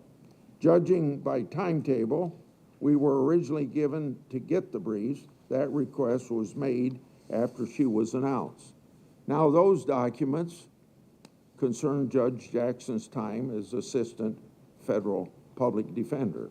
Democrats have accused Republicans of vilifying nominees who have represented criminal defendants. That's just not the case, and I think that's a very unfair accusation. Previous Supreme Court nominees have also represented criminal defendants on appeals. Chief Justice Roberts was appointed by the Supreme Court to represent a defendant in an important criminal law case, and he also helped represent an inmate in a Florida death row. And Justice Barrett represented a criminal defendant appealing their conviction while she was in private practice. Now, I've distinguished between two types of nominees who have worked in criminal cases. There are Bill of Rights attorneys who want to protect defendants' constitutional rights. Then there are what I've called criminal defense lawyers who disagree with our criminal laws. They want to undermine laws that they have policy disagreements with, and of course, that's a very important difference. Just a year ago, no, maybe it's now 2 years ago, Democrats had no trouble opposing nominees based on arguments these nominees made on behalf of clients. I could read off quotes of Democrats doing that to Trump nominees, but we only have a few minutes for these opening statements, and I'd run out of time. On a final note, during Justice Barrett's confirmation hearing, Democrats said that she would, quote unquote, judicial torpedo, aiming at protections for pre-existing conditions. We heard that argument repeatedly. Conservatives and anyone who actually looked at her record and laws said that that was strictly nonsense. But Democrats were sure otherwise. Well, when that case was finally decided, Democrats were proven wrong. I'm sure that won't deter any of my Democrat colleagues from making some confident predictions this time around as well. But the public record should remember their track record and perhaps take those claims with a grain of salt. They were wrong in their strong declarations how Justice Barrett would rule. Judge Jackson, congratulations on your nomination. I look forward to hearing from you about your record, your views on the law, and your judicial philosophy. Thank you. And back live now to the Hart Senate Office Building to continue our coverage of the Senate confirmation hearing for Judge Ketanji Brown Jackson to be appointed to the U.S. Supreme Court. This afternoon, we will be hearing from the remaining 7 members of the Senate Judiciary Committee. They'll be giving their opening statements. And nominee Judge Jackson will address the committee for the first time. It appears that Judge Jackson will be making that statement shortly. And Senator Kennedy, it looks like he has already taken his place in the room, along with Congresswoman from Texas. Many members of Congress taking places and watching this hearing as it is unfolding. Reminder that along with C-SPAN television, you can watch the hearings on our website, cspan.org, and with the free C-SPAN Now mobile app. And if you want to know more about Judge Jackson, or you want to watch any of our coverage of the past Supreme Court nomination hearings, you can go to our website, cspan.org, and check the C-SPAN video library. We have the hearings of President Reagan's nomination of then Judge William Rehnquist to be Chief Justice in 1986, all the way up to President Trump's nomination of Amy Coney Barrett to be Associate Justice in 2020. It's all in one place at cspan.org.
The Senate Judiciary Committee will resume, and next up is the Senator from Arkansas, Senator Cotton, for opening statement. I welcome Judge Jackson and her family, and I congratulate her on her nomination. This is an important occasion. The Biden administration is waging a war on the rule of law, the separation of powers, and the Constitution. The lawlessness of the administration highlights the importance of judges who faithfully apply the law.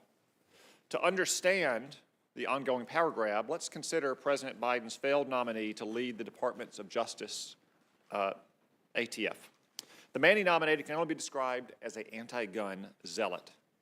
Thanks to the courage of some of my Democratic colleagues, that nominee was withdrawn. But it's disturbing that the president was ever willing to nominate someone who planned to shred the Second Amendment and ban virtually every modern hunting rifle in America. Just a few weeks ago, the Biden administration tried to twist the authority of the Occupational Safety and Health Administration, a relatively obscure agency designed to regulate things like ladder safety on construction sites, and use it as a weapon to force virtually every American to choose between getting vaccinated or losing their livelihood. Thankfully, the Supreme Court struck down that unlawful power grab. Or look at the southern border, where Joe Biden and his Secretary of Homeland Security steadfastly refused to enforce our laws. As a result, 2 million illegal aliens streamed across our borders just last year. And less than 6 months ago, the Attorney General of the United States, himself a former judge, ordered that federal prosecutors, the FBI, and even the National Security Division of the Department of Justice be mobilized against parents who dared question the entrenched teachers' unions who are poisoning their children with racist vitriol known as critical race theory. As Justice Scalia was fond of saying, every banana republic has a Bill of Rights, but it's nothing more than a parchment barrier without free and fair elections, without separated powers, without the rule of law, and without an independent judiciary to uphold it all. Perhaps recognizing what Justice Scalia meant, the progressive left is not just threatening the rights of Americans, but our very system of constitutional government. Those on the left, including some of my colleagues here in the Senate, including on this committee, want to pack the Supreme Court. I would hope that anyone nominated to the court would have no problem echoing the words of Justice Ginsburg and Justice Breyer. Both of these liberal lions have said that expanding the Supreme Court to achieve favored legal and political outcomes is a dangerous idea, and that the court should have 9 justices and no more. But for some, political outcomes on the court are exactly their goal. The Democratic leader, Senator Schumer, stood on the steps of the Supreme Court almost exactly 2 years ago and yelled at specific justices, quote, "You have unleashed the whirlwind and you will pay the price," and added, quote, "You won't know what hits you if you go forward with these awful decisions," end quote. The Chief Justice rightly condemned these words. Again, I hope any nominee to the court would be comfortable condemning these words from Senator Schumer as well. The Supreme Court is not the only constitutional limit on power that the left would like to destroy. The Associate Attorney General of the United States has said that she believes that every single American, and every single institution in this country are inherently racist, and that the very concepts of the rule of law and equal justice for all are actually, quote, code words. That's what she said, code words for some kind of twisted, secret racism. These threats to the rule of law are not merely theoretical. We are witnessing a breakdown of society. There are many Americans who no longer feel safe today. Parents are scared to walk down the streets that used to be free from crime. In 2020, anarchists, rioters, and left-wing street militias raged across the country, and murders increased at the fastest rate in history. And in the first year of the Biden administration, violent crime got even worse. It's no coincidence that this violence came as localities and states pushed to defund the police and reduce the punishment for criminals. Career criminals are committing violent crimes and going free under the guise of a supposedly more equitable justice system. And liberal judges who have more sympathy for the victimizers than for the victims are a big part of the problem. The Biden administration is committed to these soft-on-crime policies, like ending cash bail to create a catch-and-release system for violent criminals. Progressive Soros prosecutors who are supported by the Biden administration have nullified entire sections of law to destroy our criminal justice system from within. The consequences are obvious. Skyrocketing violent crime, emboldened gangs, and drug overdoses reaching numbers never before seen in American history. If Judge Jackson is confirmed, her decisions will have a direct impact on the safety of the American people. So we're going to look at her past decisions and her statements, because the best predictor of future performance is past performance. That brings us to today. We're asked to determine whether the President's nominee to the Supreme Court is able and willing to meet these vital challenges. I enjoyed meeting with Judge Jackson last week in my office. We had a good conversation, and over the next few days, I'll have many more questions. Let's be clear about this. The confirmation hearing is not a test of how well nominees can filibuster or how many questions they can avoid answering. It's true that there is a tradition of avoiding any stances on how one might rule in specific cases if confirmed, and there's good reason for that. But that's not a license to refuse to discuss one's views of the law, how one would go about conducting legal interpretation, or one's philosophy as a judge. Judge Jackson isn't nominated to be a district judge or a circuit judge this time around, so it is not enough to say that she will approach things with integrity and fairness and faithfully apply precedents set by higher courts. Just as you wouldn't hire a teacher who refused to say anything about their teaching philosophy other than that they would look at the curriculum and appropriately teach the students, it's not enough to say only that one would look at the facts and arguments in the case and fairly apply the law. That wouldn't tell us anything about how one plans to do the job, how one interprets the law, how one understands our Constitution. It's no secret that I voted against Judge Jackson's nomination to the Circuit Court last year, but I want to give her the opportunity to show why I should vote for her this time. So I want to be clear about what would convince me to support any Supreme Court nominee.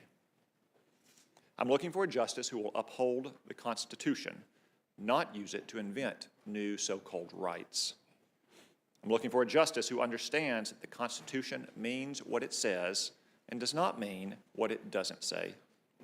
Someone who understands that it is not up to 9 unaccountable, unelected politicians in black robes to decide some new evolving meaning of the Constitution based on public opinion polling or views of the legal elite. I'm looking for a justice who realizes that a so-called living Constitution really means that the Constitution is dead. Instead, we should have an enduring Constitution, as Justice Scalia contended. I'm looking for a justice who understands that there is a process for updating the Constitution, and that process is by amending the Constitution. I will not support anyone who seeks to rewrite the Constitution from the bench, rather than through our constitutional amendment process. I'm looking for a justice who understands that nobody is above the law and will not coddle criminals or put illegal aliens ahead of American citizens. I'm looking for a justice who will protect the right to life of innocent infants instead of caving to the abortion lobby, creating whole new swaths of law out of whole cloth.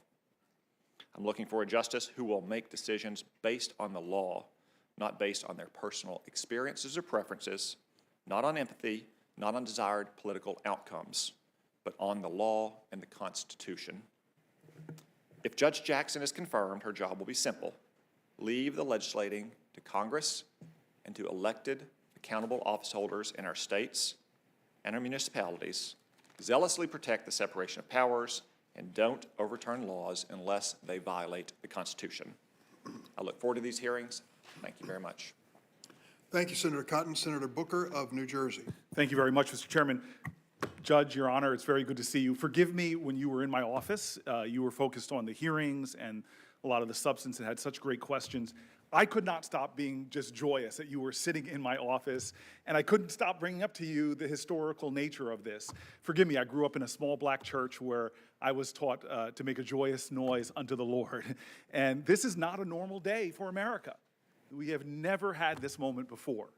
And I just want to talk about the joy. I know tomorrow in the coming hearings, we're going to have tough, hard questions, but please let me just acknowledge the fact that this is not normal. It's never happened before. The Senate is poised right now to break another barrier. We are on the precipice of shattering another ceiling, another glass ceiling. It's a sign that we as a country are continuing to rise to our collective cherished highest ideals. I just feel this sense of overwhelming joy as I see you sitting there, as I see your family sitting behind you. You know, the greatness of America is that these imperfect geniuses at our founding founded a nation different than any before in human history. It wasn't because we all prayed the same or looked the same. They put forth in a constitution the best hopes for humanity. And the story of America, I think, is a testimony to this world of what diverse people can achieve. It's been said by so many of my colleagues about the fact that we have had 115 Supreme Court justices. And we shouldn't diminish the accomplishments of mostly these 108 white men. They were extraordinary patriots who helped shape this country. But now we are seeing to the highest court in our land a hopeful day like this, that so many of the people, so much of the rich talent of our nation who could not scarcely ever dream of sitting on the Supreme Court, now we are showing that we will indeed go deep into the waters of our nation and pull forth the best talent. Extraordinary legal talent comes from all backgrounds. I know that in our nation, for the 200 plus years of our history, there have been extraordinarily talented black people, men and women, Muslim men and women from the founding of our nation. We've seen extraordinary indigenous men and women, all who probably could have added to the greatness of our courts, but they were denied that opportunity. I believe we say these words, justice for all, but there are many of people who feel those words have been diminished by the lack of representation, the lack of avenues for talented people to ascend to our courts. But fortunately, thanks to the sacrifices of all Americans, people on both sides of the political aisle, we have begun to see more and more diverse Americans slowly get on to our federal courts. My family celebrated that. I was born in 1969, the year that President Johnson nominated Thurgood Marshall, the first African American to serve on the Supreme Court. It shook the wonderful foundations of our nations, and he became a symbol to all of us, black and white, of what a Supreme Court justice can be. And then Ronald Reagan, 1981, roughly 200 plus years since the founding of our nation, put Justice Sandra Day O'Connor. That was not a normal moment. It was a moment to rejoice. And now we've seen President Obama put Justice Sonia Sotomayor, the first Hispanic, on the court. And what I'm seeing in this Congress, my colleagues and I, doing is we are opening the doors of diverse talent to our federal courts in ways we've never seen before. Think about this. President Biden has nominated the first ever Article III Muslim judge to our federal courts. He nominated the first openly LGBTQ woman to serve on our federal courts. He nominated Native American and Asian American candidates who have appeared before this committee, incredibly talented individuals worthy of their positions, now act in roles to the benefit of our whole nation.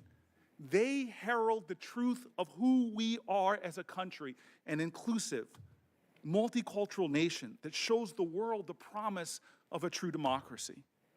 In all, over 2/3 of the confirmed judges under the Biden administration have come from groups who historically have not been represented on our federal courts.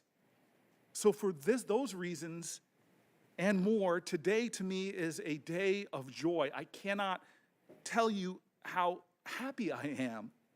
Today we should rejoice because President Biden nominated someone that we've heard to be the 116th Associate Judge of the Supreme Court, who is extraordinarily talented and who also happens to be a black woman, something we've never seen before. Judge Jackson's nomination breaks an artificially confining mold of our past and opens up a more promising, potential-filled future for us all as Americans. It signals that this nation will draw more deeply from all of our talent and genius that will benefit all Americans. This is the America that most of our families speak of from all our diverse backgrounds, an America where anybody can achieve anything, not because of the color of their skin, but because of the content of their character. And God, I can't wait for America to find out more about your character. When the next generation behind us looks at the highest courts in the land, this ideal will be made more real in even just the faces of the nine.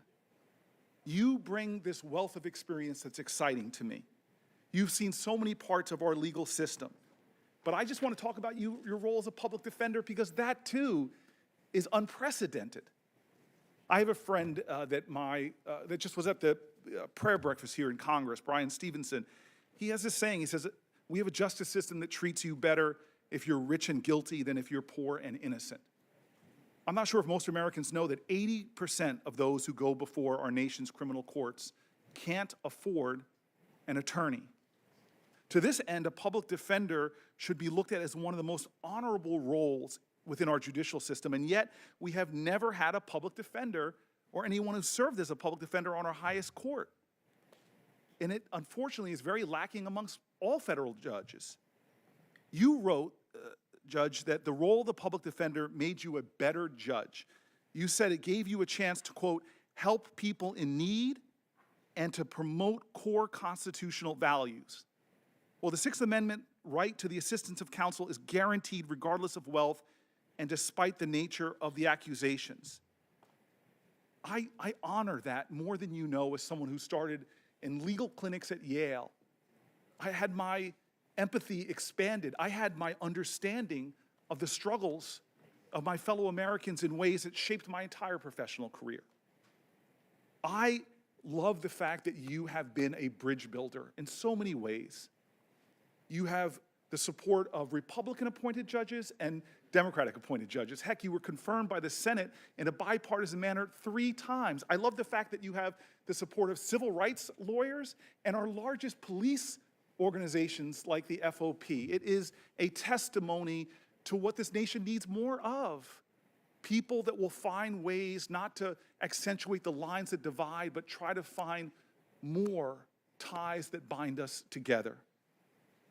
Let me go one note more personal. Back to you sitting in my office. I can't tell you how before our meeting, how many people reached out to me with very emotional moments. You know, my mom's deltas. I heard from many Lynx sisters. I cannot tell you what it meant to me. So when you came to my office, rarely, I was a little kind of nervous even. And then you started talking about your family and your parents. I want to tell your parents, you and I have something in common. We're both around the same age. Both of our parents graduated from HBCUs. My dad, Mr. Brown, Dr. Brown, is also an Eagle. He went to North Carolina Central just like you. And they came to D.C. My mom worked in the D.C. public schools, Mr. Brown, just like you. And your story, the more you talked, Americans from all backgrounds know what it is to be underestimated and looked down upon when they told you were too ambitious for wanting to go to Harvard. You were a mom that faced career challenges at your private law firm. How many women can relate to that?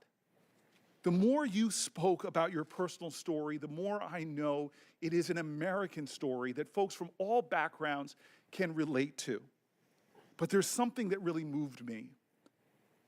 Behind you and your family is your daughter, Layla. And when she was 11 years old, I love this, she wrote a letter to President Obama urging him to nominate her mother, you, to the United States Supreme Court. Wow. And in that letter, her recommendation put forward that you, Judge Jackson, would be, quote, a great Supreme Court justice. I suspect after these proceedings, and please God, after your confirmation of the Supreme Court, something new will happen in America. That letter from your daughter will not be exceptional. generations of little young girls and generations of little young boys, no matter who their parents are, will have the audacity to write the President of the United States, whether they're daughters of white parents or black parents or biracial parents or Muslim and Jewish parents, Sikh or Hindu parents.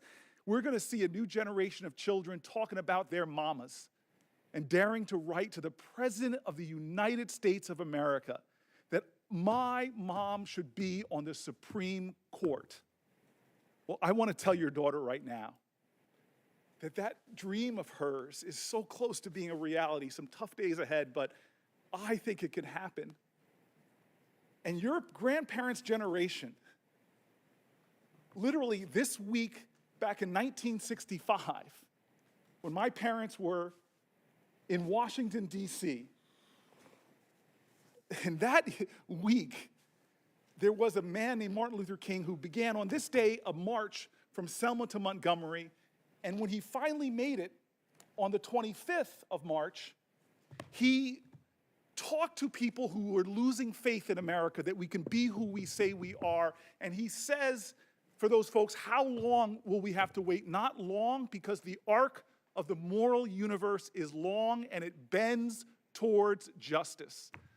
Well, today, America is witnessing the literal bending of the arc and the conducting of one of the most sacred ideals of this country, justice for all. I think more people at the end of these hearings and after a Senate vote, more people will believe that we can be the nation we say we are when we put our hand on our heart.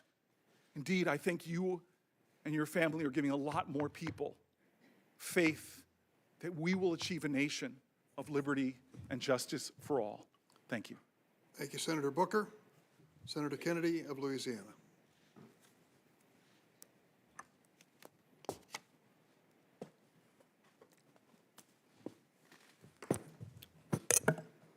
Hello, hello, Judge. If you are a lawyer or an American, I guess it doesn't get any bigger or better than this. Congratulations.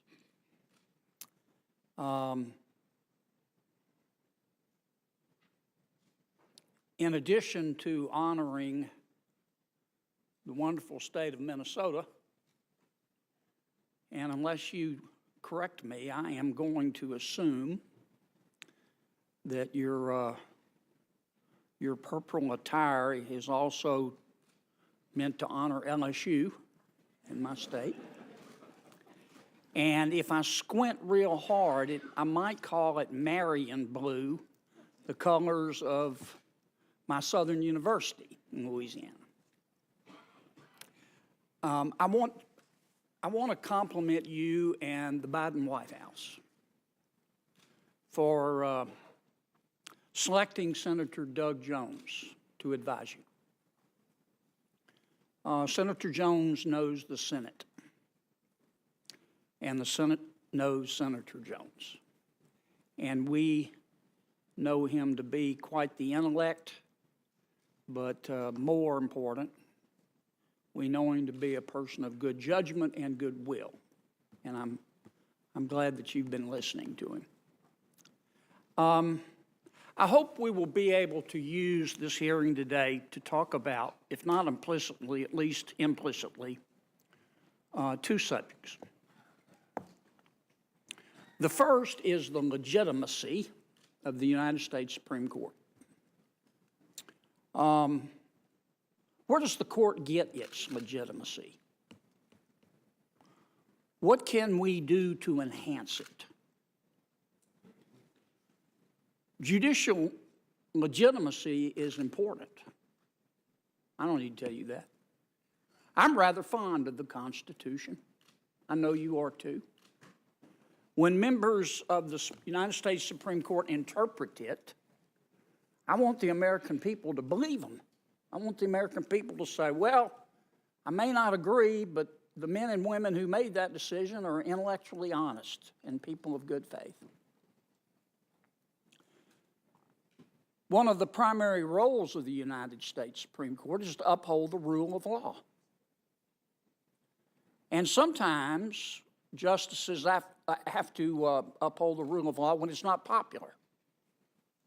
Sometimes justices have to uphold the rule of law when it's not popular with the majority of Americans. Boy, that's tough. It's also important. Sometimes, not generally, but sometimes the majority can mean that just all the fools are on the same side. And that's what the court's there for. And I'm rather fond of the Bill of Rights, too, and I know you are as well. I've never believed that the Bill of Rights was there for the high school quarterback or the prom queen. They're covered by it. But the Bill of Rights is there to protect the rights of people who don't see the world exactly like everybody else, or who don't look exactly like everybody else. Now, unfortunately, through history, we have had people, some well-intentioned, who tried to delegitimize the Supreme Court. We had a president way back when who tried to impeach a Supreme Court justice. We had another president who wanted to pack the court. I remember the impeach Earl Warren signs during the Warren Court. And most of the people who want to delegitimize the Supreme Court believe that unlike our founders, in my judgment, believe that that members of the Supreme Court ought to be and are politicians in robes. They believe that the United States Supreme Court ought to be a mini Congress. They believe that the law is not the law. The law is supposed to just be politics practiced in a different way. And they believe in court packing. And they're wrong. Number two, I hope today that we can use this as an opportunity to talk about, if not explicitly, at least implicitly, that's what I'm going to try to do, the appropriate balance between representative government and declarative government. Now, in representative government, as you well know, people, through their elected representatives, make policy. In declarative government, policy is made by the unelected, the administrative state, and the federal judiciary. Now, both are important. Both are important. I'm not saying this is a zero-sum game or either or. But what's just as important is we have the appropriate balance between representative government and what I'll call declarative government. I mean, we have an administrative state. Did any of us ever think it would get this big? Is that healthy? We need to ask ourselves that. Is it really healthy to arrive at a circumstance where the administrative state passes 35 laws a year to our one? Is it really healthy to have an administrative state that makes its own laws, interprets its own laws, and enforces its own laws before courts with respect to which the administrative state appoints the judges? I think that's a fair question to ask. In terms of with respect to declarative government in the Supreme Court and the federal judiciary, federal judges have enormous power. They have to, but they do. They have enormous power. You're appointed for life. You can't be unelected. Your salary can't even be reduced. And you have to have that power. Judicial power is important. So is judicial restraint. I believe that the appropriate role of the federal judiciary is the following. Federal judges don't make law. They don't tell us what the law ought to be. They tell us what the law is. Now, I said primarily because, of course, sometimes federal judges make law. I mean, you make the law of the case. You decide a case. You have to tell us what reasonable means in terms of searches and seizures. You have to help us define restraint of trade after we pass a statute. So, of course, judges may call. But I'm talking about the proper balance. I'll leave you with these last thoughts, and then I'll yield back my time. I want you to hear the words of one of, in my opinion, is one of our most distinguished Supreme Court justices. I'm going to read his words. The American people love democracy, and the American people are not fools. The people know their value judgments are quite as good as those taught in any law school, maybe better. Value judgments, after all, should be voted on, not dictated. I look forward, Judge, to getting to know you better. And congratulations, Mom and Dad. Thanks, Senator Kennedy. Senator Padilla. Thank you, Mr. Chair. Judge Jackson, welcome back to the Senate Judiciary Committee. Now, the last time you were before us, just less than a year ago, I recall that you mentioned that every once in a while, you make it a point to walk a few blocks from your courthouse to the National Archives. Now, as we all know, the National Archives is where the Declaration of Independence, the Constitution, and the Bill of Rights are housed. You shared that you go there and reflect on the momentousness of the office that you hold. And it's a fitting place, these archives, to be reminded of our nation's highest ideals, our pursuit of a union that is more fair, that is more free, and that is striving to be more perfect. It's also a place to see how for 2.5 centuries, our democracy has remained a work in progress. And that it's incumbent upon all of us, yes, as a nation, but each of us as individuals to continue making that progress. Now, the men who wrote our founding documents could never have imagined that you would one day be here. A former public defender, a proud graduate of a public high school, a working mom, and yes, the first Black woman nominated to serve on the nation's highest court. Colleagues, our founding fathers also could never have imagined that the senators sitting before Judge Jackson would include the first women to represent California, Hawaii, and Tennessee, the first Jewish man to represent Georgia, the first Hispanic man to represent Texas, the first Black man to represent New Jersey. Nor could they have imagined that the list would include me. I'm here as a proud son of immigrants from Mexico who came to this country with little formal education, but with big dreams and a tremendous work ethic.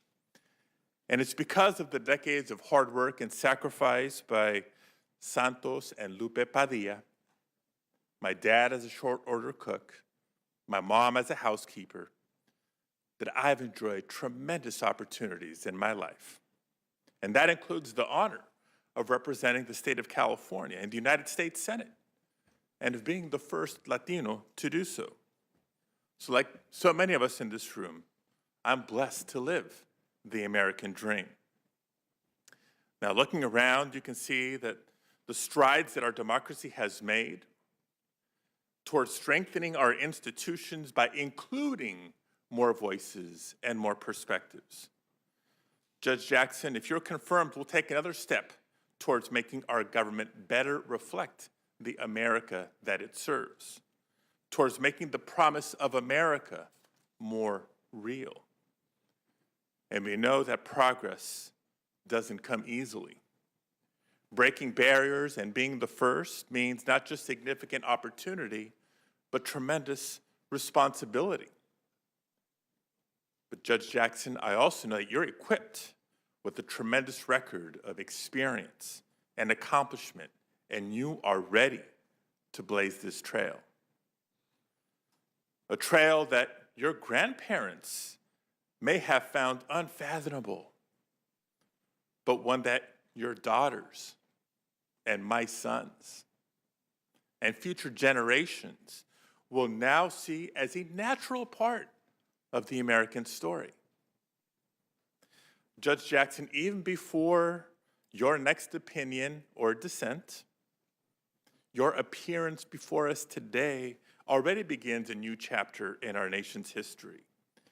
And I can say for certain that by the end of these hearings, those watching across the country will know of your outstanding qualifications, your experience, and your accomplishments, which bear repeating over and over again.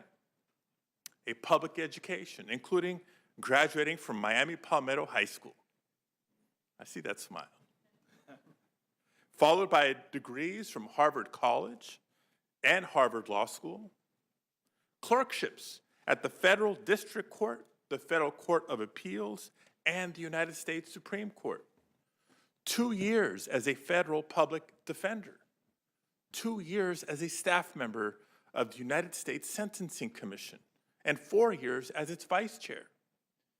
You've been confirmed by this Senate, not once, not twice, 3 times, each on a bipartisan basis, including 2 lifetime judicial appointments. And you bring nearly a decade of judicial experience, which, by the way, is more than the combined total of 4 of the currently sitting justices at the time they were nominated. So yes, you are clearly more than qualified to serve as a justice of the Supreme Court of the United States. And yes, you bring a wealth of other important experiences and perspectives to the court, including as a working mother and as a Black woman. Now, in these hearings, I look forward to speaking further about your background, your experiences, both on and off the bench, and your approach to the law. But based on our conversations already and my review of your record, I believe you have the expertise, the insight, and the heart to elevate the weighty deliberations of the Supreme Court. Now, every year, the Supreme Court decides dozens of cases that shape the fundamental rights and lives of the American people. Only a small percentage of those cases will ever be highlighted in history books, make the front page of newspapers, or go viral on social media. But the choices of the Supreme Court will certainly shape the future of labor rights, voting rights, women's rights, criminal justice, immigration, technology, environmental protection, and so much more. I also want to be clear about something important. If you're confirmed, I don't expect to agree with every detail of every decision that you make. That's not my test. That is not our test. Our job on this committee is to make sure that the next justice will honor the rule of law and the principle of equal justice for all. We must ensure that the next justice will help the Supreme Court live up to its responsibility to the American people. And yes, America is watching.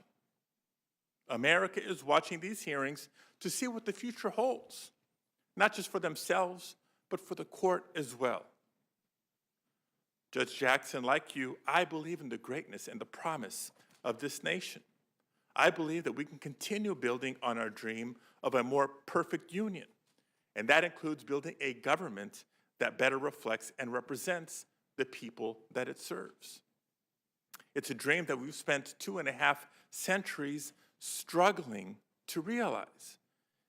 And while this hearing may not be the last step on that journey, it is a momentous step forward indeed.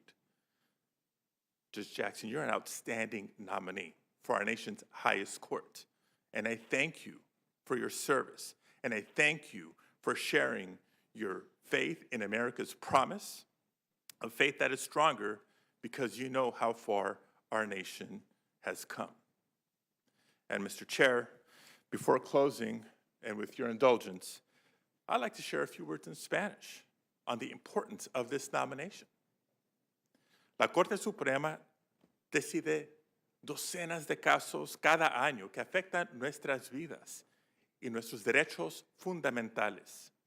Y esas decisiones afectarán el futuro de nuestro país a través de temas como el derecho al voto, inmigración, protección ambiental, derechos laborales y mucho más. Esta semana el Senado y el país verán lo preparada y calificada que está la jueza Jackson para la Corte Suprema. Espero escuchar más sobre la jueza y las perspectivas importantes y necesarias que traería a la Corte Suprema. Judge Jackson, I look forward to your testimony over the next few days, and I thank you, Mr. Chairman. Muchas gracias, Senator Padilla. De nada. Senator Tillis of North Carolina. Thank you, Mr. Chairman and Ranking Member.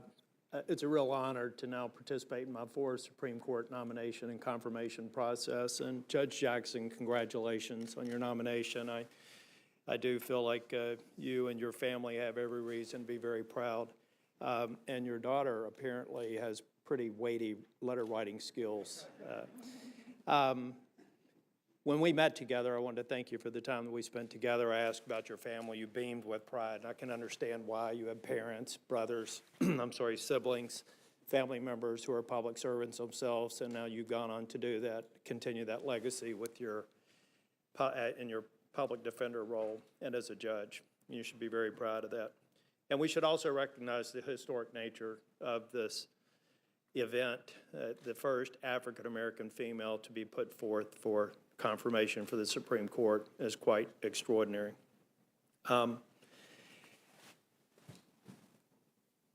also want to recognize that when we had the meeting in my office, I asked you, why on earth are you doing this? Because this week is not going to be particularly fun, every moment of it. Why on earth are you doing this? I mean, you're brilliant, you're well-educated, you're studied in the law. There are so many other things that you could do. And you said that it really is the pinnacle of your profession, and that, I guess in many respects, this is a realization of a dream of yours. But I also think that it's probably putting within reach for many young boys and girls, young men and women, the reality that they too someday could be here before the Senate being considered for confirmation to the highest court in the land. So you're not only fulfilling your dreams, you're making the dreams of others appear to be within reach. I think as we go through this hearing this week, we're also going to get an opportunity to see the content of your character demonstrated. I, for one, think you have a strong track record of ethical values, honesty, integrity, respecting others, and endeavoring to be fair, just, and compassionate. You know, confirming a Supreme Court justice is one of the most important responsibilities I think I have as a U.S. Senator. The outcome of our decision will impact millions of lives and the very structure and the future of our constitutional republic. Supreme Court justices must find answers to some of the most pressing constitutional and legal questions of our time. They're confronted with complex questions. Many of them don't have good answers, or at least easy ones. That's why it's critical whenever we confirm a Supreme Court justice, we understand the nominee's judicial philosophy and then reconcile it with our conception of the best mindset to bring to the bench. In my opinion, a justice's job is to interpret the text and words of the Constitution as written and give them their original meaning. I reject the notion that the Constitution is a living evolutionary document that changes based on the impulses of 5 unelected justices. A good judge must understand that his or her job isn't to legislate from the bench and read in their preferred policy outcomes into statutes.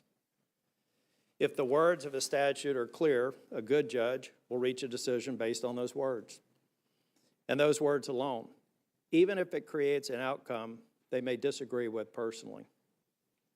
In other words, In the words of Chief Justice Roberts, a good justice is one, has one job, calling balls and strikes.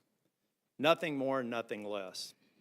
Sometimes that leads to rulings that Republicans like and Democrats hate. Other times it leads to rulings that Democrats like and Republicans hate. And sometimes it leads to rulings that everybody hates. But that's okay. That's really your job as a Supreme Court justice. I had the opportunity to meet Judge Jackson, I said earlier, and I also want to thank you for your indulgence. I may have done my interviews a little bit differently than other ones. I asked some questions, and then I had all my staff ask a number of questions. I was quite impressed with how engaged you were with some of the former members of the Judiciary Committee and other staff, and I even scared one person who was just on the job a week and a half, said, "You got a question for the Supreme Court Justice?" And he had a question. It was a good question, and you were very indulgent in your answer. I just thought you were honest and forthcoming. I wanted you to know that. I've said that in the press. I think that you have the right temperament, just based on how I've seen you react to the questions, or not the questions, but the statements today. And I also appreciate how your unique perspective, your upbringing, your family, and your experience as a former public defender have shaped your views. As I noted during your confirmation in the Supreme Court, or to the Circuit Court, I do have some additional questions and concerns that I want to ask about to kind of weave together or reconcile my conception of the right mindset for a judge going to the Supreme Court. I'm concerned, and we'll look into questions over the next couple of days, and I will be here for the majority of the hearing to hear, to kind of put together the foundation that I need to ultimately make a decision on your confirmation.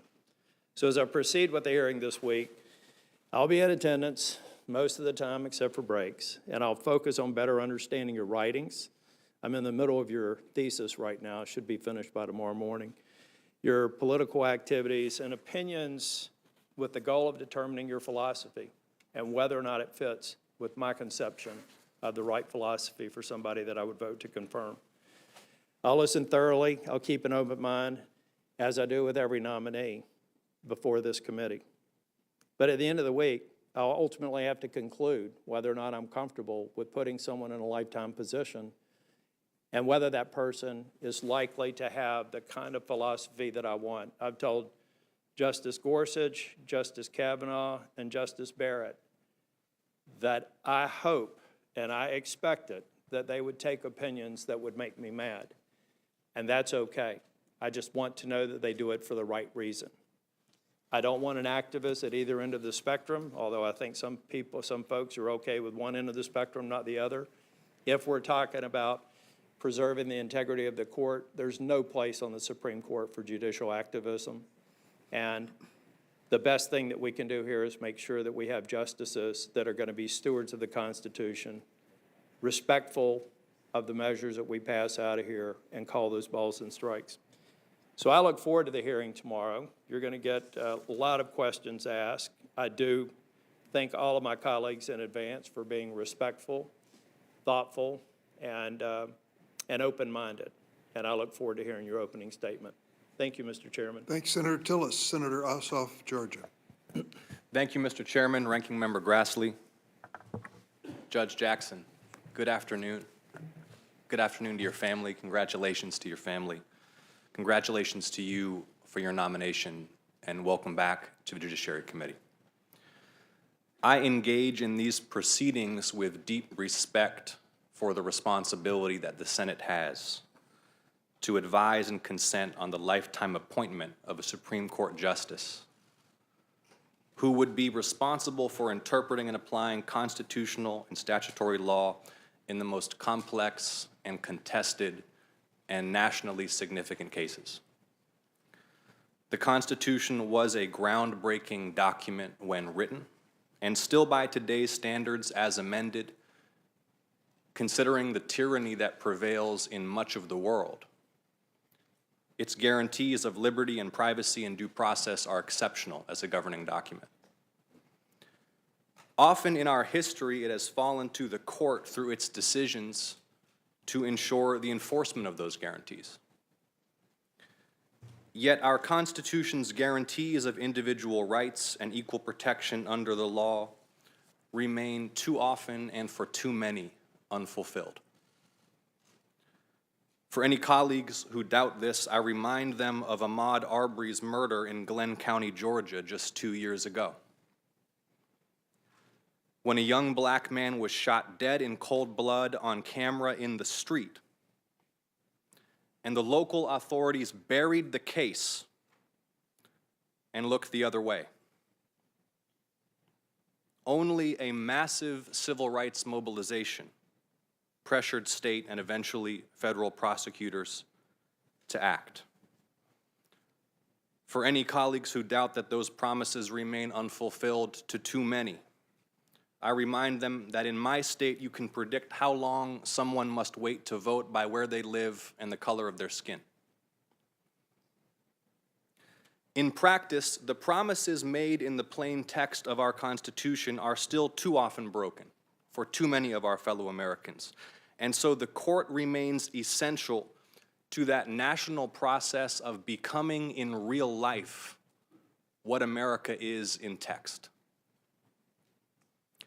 Today's hearing, Judge Jackson, is evidence that this process continues, and above all, a testament to you personally, that in a nation still striving to transcend the legacies of slavery and segregation and institutionalized racism, through your brilliance and resilience and hard work, you have already rendered great service to the nation as a federal judge. And as a black woman, you have overcome deeply rooted obstacles to earn nomination to our nation's highest court for the first time in history. Alongside our Constitution's exceptional guarantees of individual rights and equal protection is its exceptional system of checks and balances.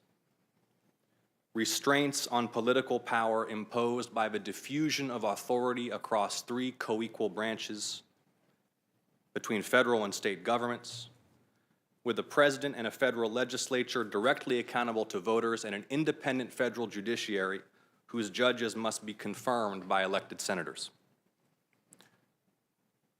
This constitutional system has endured and developed for nearly a quarter of a millennium. It is resilient. But democracy remains the exception, not the norm, in history and around the world, and we cannot take the survival of our republic for granted. And so I look forward to engaging with you, Judge Jackson, to discuss your perspective on the separation of powers and the resilience of our Constitution when threatened by political actors who would ignore the rule of law or seek to seize power by illegal or extraordinary means.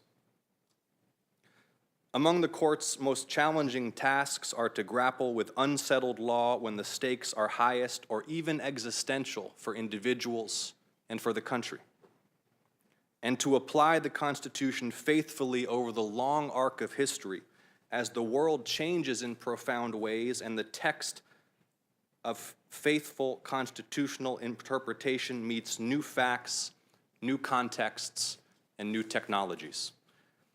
Judge Jackson, should you be confirmed, you may serve as a Supreme Court justice well into the middle of this century. You will rule on cases whose contours and complexity we cannot yet imagine. And so among several areas of interest, I look forward to learning how you will consider protections against unreasonable search and seizure in an age of ubiquitous surveillance, how you might approach disputes over war powers, where law remains unsettled between executive and legislative claims, how you will approach questions pertaining to freedoms of speech and of the press,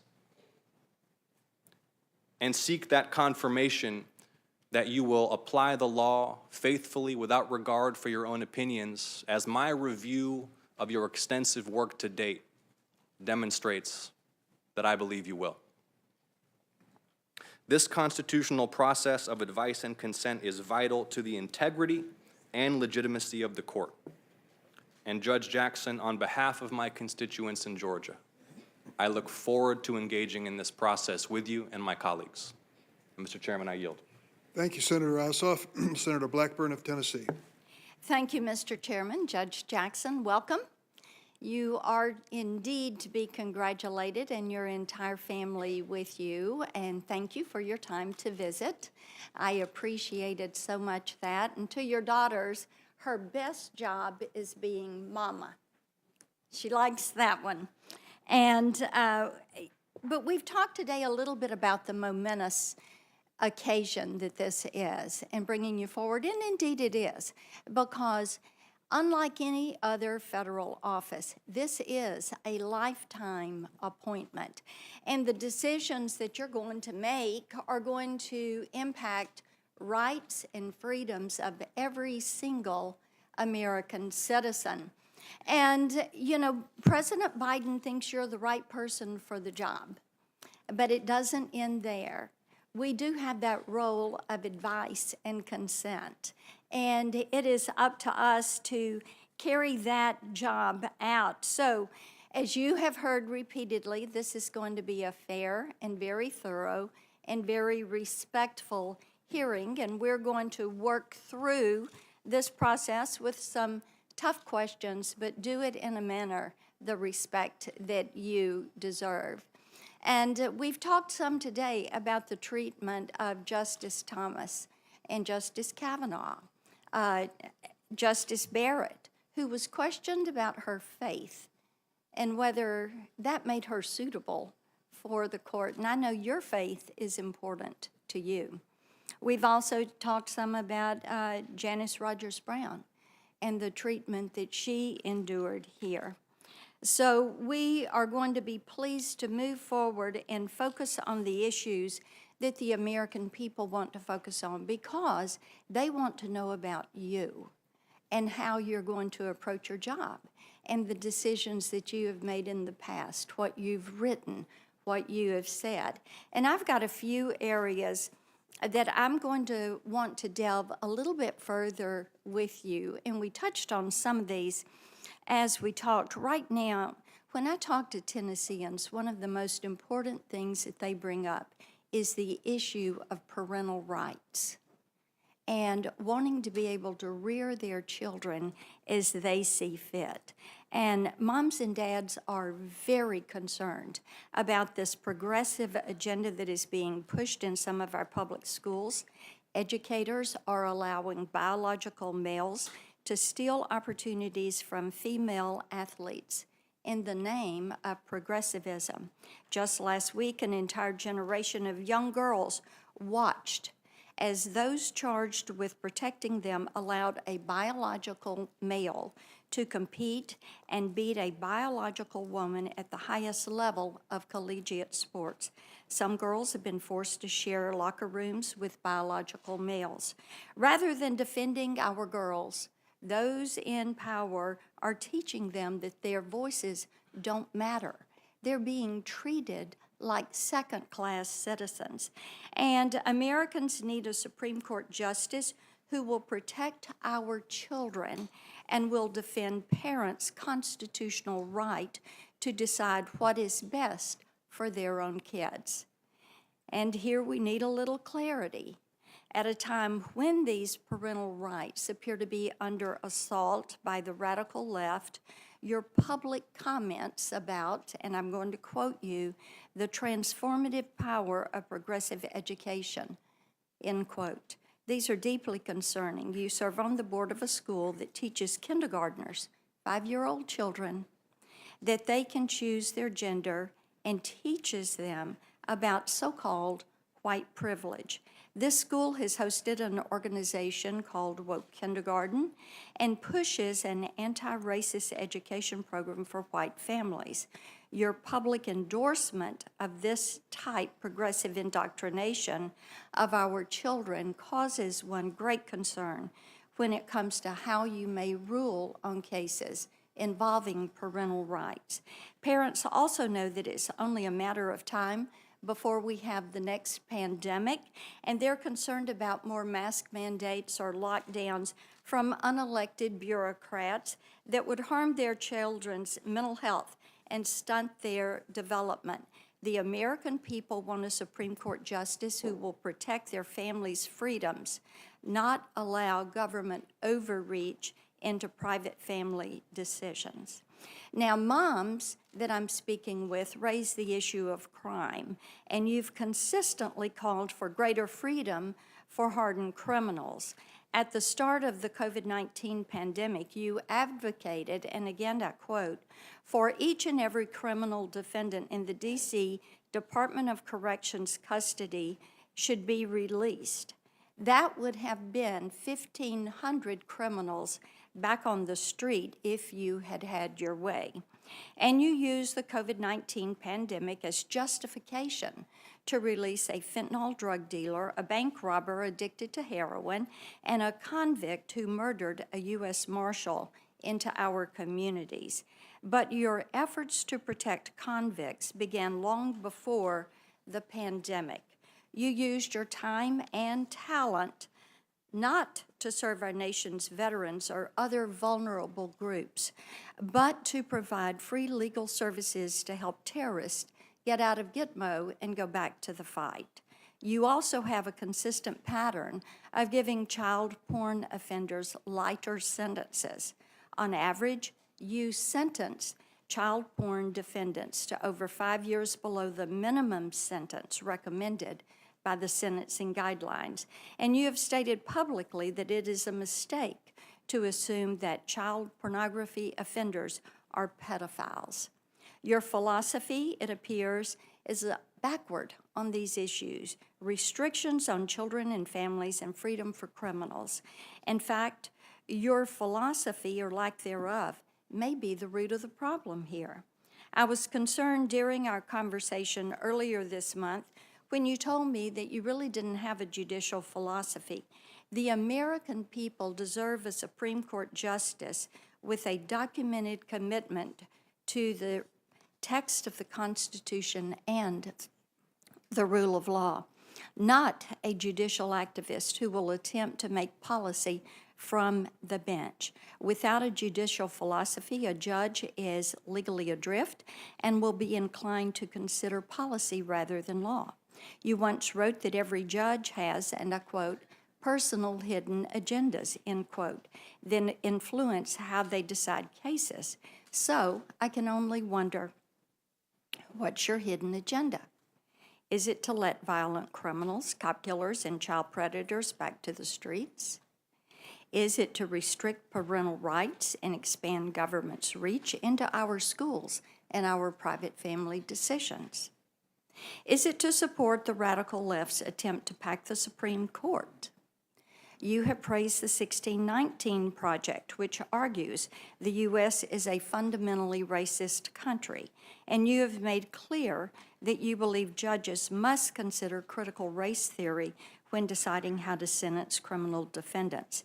Is it your personal hidden agenda to incorporate critical race theory into our legal system?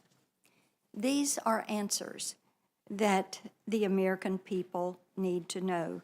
So we are going to look at past statements and decisions and seek clarification from this committee before we make our decisions. So let me close again by congratulating you on your impressive career and your nomination to the nation's highest court.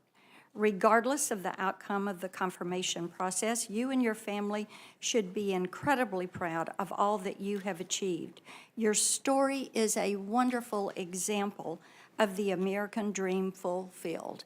You are able to sit here today because you were reared and built your career in a free country whose laws protect equal justice and opportunity for all, to ensure that future generations can expect the same blessings and opportunities you receive.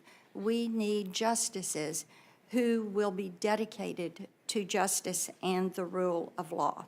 Our questions to you over the coming days are going to be tough, but they're tough by necessity because it is our duty to determine whether you will, first and foremost, uphold the Constitution and our nation's founding principles. Thank you so much for joining us. Thank you, Senator Blackburn. All committee members have now completed their opening statements. At this point in time, we're going to have a little shuffle of the logistics, and I'll ask that the two introducers please come forward to the witness table. Judge Jackson, you can take a brief rest from the glare of the spotlight. We're fortunate today to have two distinguished guests introducing Judge Jackson. We will hear from Judge Thomas Griffith, who served as a judge on the U.S. Circuit Court of Appeals for the District of D.C. Circuit from 2005 to 2020, and Professor Lisa Fairfax, who serves as a presidential professor and co-director of the Institute for Law and Economics at the University of Pennsylvania Carey Law School. Judge Griffith, we will start with you. Make sure your microphone is turned on. There's a red button. How's that? Been a while since you've been here, so please. Okay. Chairman Durbin, Ranking Member Grassley, and members of the Senate Judiciary Committee, I come here today as a retired federal appeals court judge with 15 years of experience on the United States Court of Appeals for the D.C. Circuit. I come here as a jurist appointed by Republican President George W. Bush. And I come here as someone who understands that there are few greater responsibilities under the Constitution than serving as a justice on the United States Supreme Court.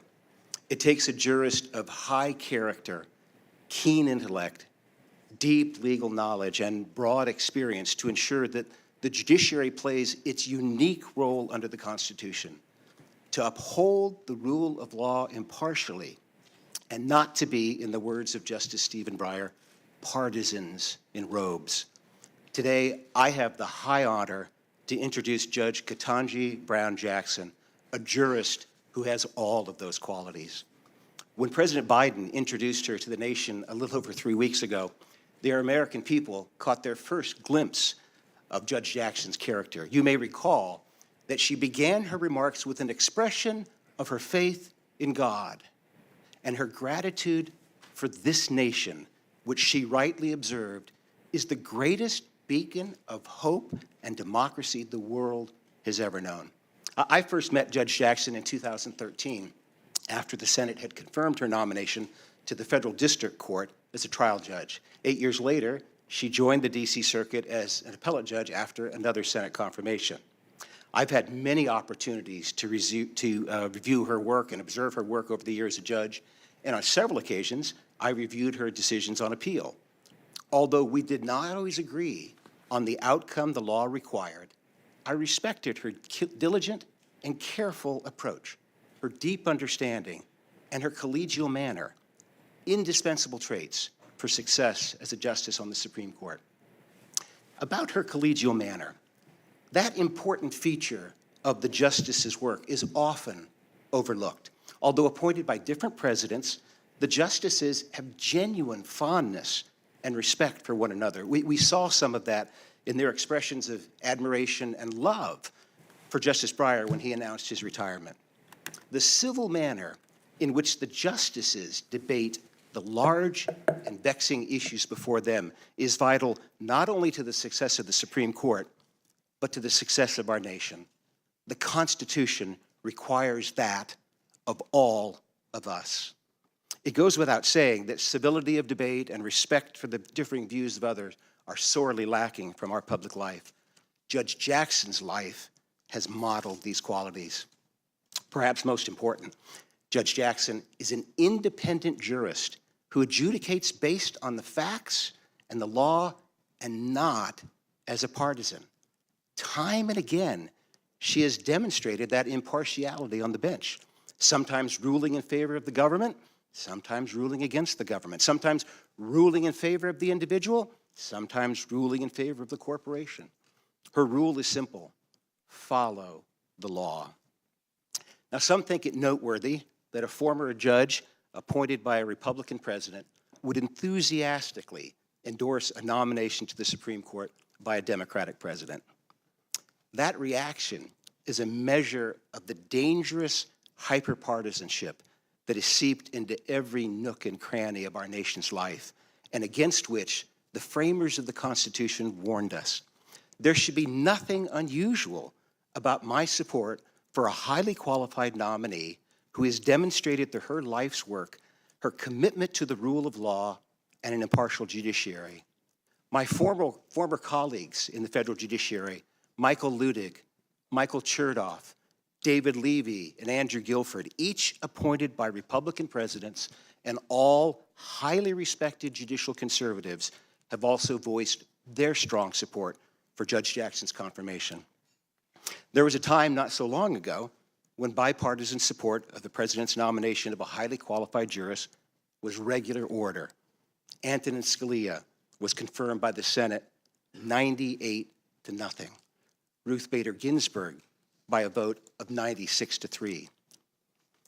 The rule of law is a fragile possibility in the best of times. Today, it is literally under attack in Ukraine and is threatened around the world and in our own country by autocrats and their sympathizers who give lip service to the rule of law but then work to undermine it at every turn.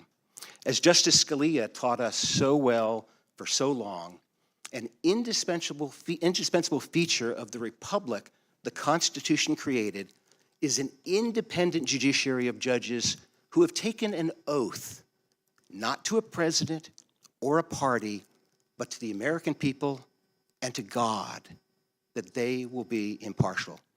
Judge Ketanji Jackson Brown has demonstrated her unwavering commitment to that oath. I applaud this exceptional nomination, which I encourage the Senate to confirm. Thank you. Thank you, Judge. Professor Lisa Fairfax. Chairman Durbin, Ranking Member Grassley, and members of the Senate Judiciary, my name is Lisa Fairfax. I am a presidential professor of law at the University of Pennsylvania School of Law and co-director of its Institute for Law and Economics. Prior to my academic career, I worked at corporate and securities law at a large law firm. But before that, I was roommate and a very dear friend at Harvard College and Harvard Law School of Judge Ketanji Brown Jackson, who I am so very honored to introduce to you today and to the American people. Ketanji and I met during our first days of college nearly 35 years ago. Those first moments when you wonder if you belong. She's the friend that made sure we all did. A woman of deep faith in God and unyielding love for family, Ketanji defines friendship. She's the friend you're immediately drawn to for their outgoing and friendly nature. As our circle of friends grew, she's the one who became the rock for us all. Even though we are the same age, she is the role model who makes you believe in what she said. You can do it, and here's how. And she showed us how, by the power of her example of hard work, preparation, and excellence that transforms the seemingly impossible into the achievable. Together, we poured our souls into our studies, graduating college with honors, and then doing it all over again when we enrolled and graduated law school with honors. We became sisters and saw each other's families as our own. We both met our husbands when we were students, and we were there for each other as we walked down the aisles, started our legal careers, and eventually our lives as working mothers. My husband, Roger Fairfax, now Dean of American University's Washington College of Law, has described Ketanji's impeccable credentials that's distinguished her at every level of her professional career. He also knows her as one of our children's most favorite people in the world. Our college roommate, Nina Simmons, a top corporate lawyer, has described Ketanji's unwavering work ethic. She puts her head down and gets it done, even and perhaps especially when no one is watching. Our other college roommate, Antoinette Coakley, a distinguished business law professor, has described Ketanji as a coalition builder. We knew early on that she could be anything she chose to be, but also that she seemed destined to be a judge because of her ability to see all sides and render fair and level-headed decisions. But our tight-knit group of girlfriends also knows that there's so much more to Ketanji beyond her brilliant mind. There's her wonderful sense of humor, her gift of storytelling, her heart of gold that always shows up. From the first call you make for advice about your career to the first knock you hear on the door after learning you're diagnosed with cancer. You never have to ask. She is always there.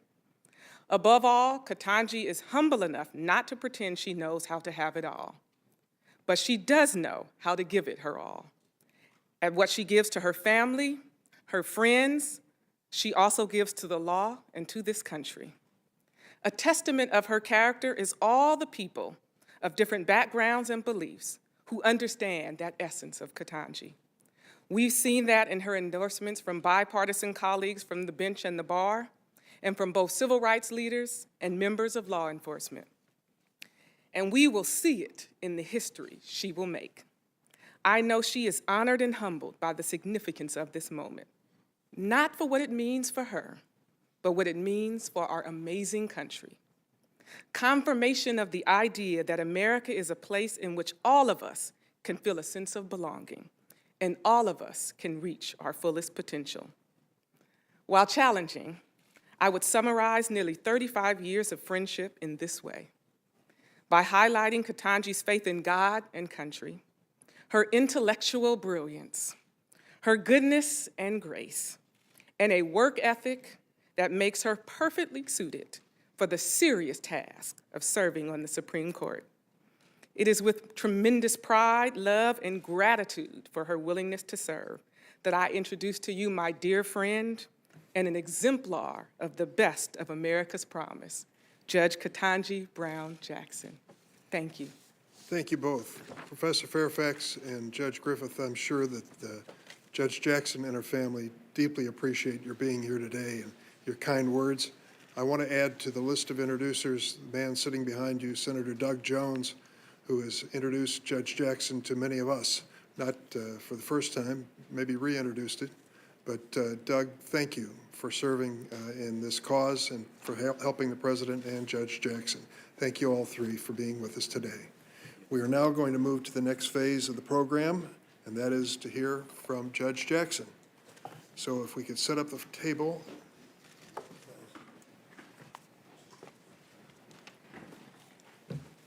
Before you sit down, Judge, I'm going to ask you to take the oath. So,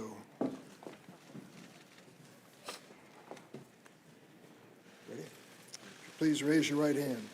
Do you affirm that the testimony you're about to give before the committee will be the truth, the whole truth, and nothing but the truth, so help you God? I do. Let the record reflect that the judge has answered in the affirmative, and having met that requirement, you may now proceed with your remarks.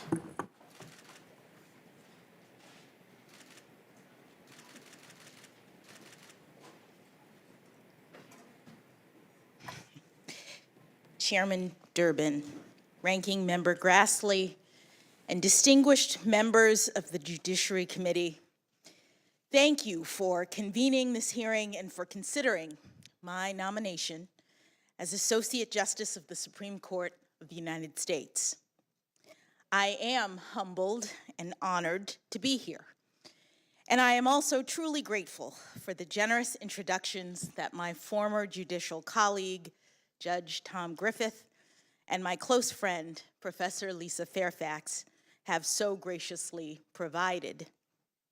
I'm also very thankful for the confidence that President Biden has placed in me and for the kindness that he and the First Lady and the Vice President and the Second Gentleman have extended to me and my family.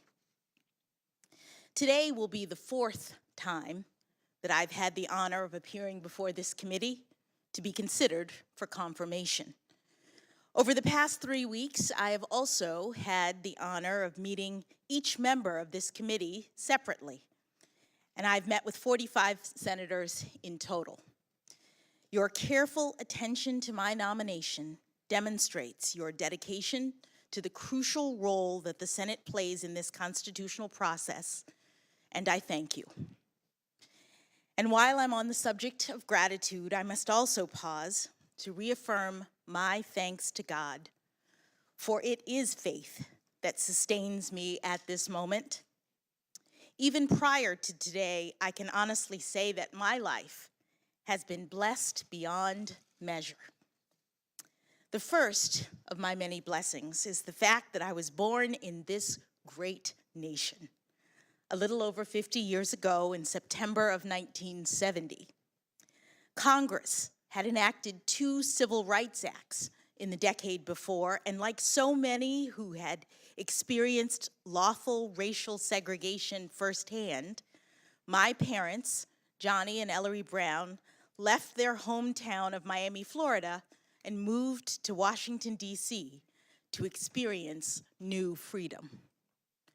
When I was born here in Washington, my parents were public school teachers, and to express both pride in their heritage and hope for the future, they gave me an African name, Ketanji Onyeka, which they were told means lovely one.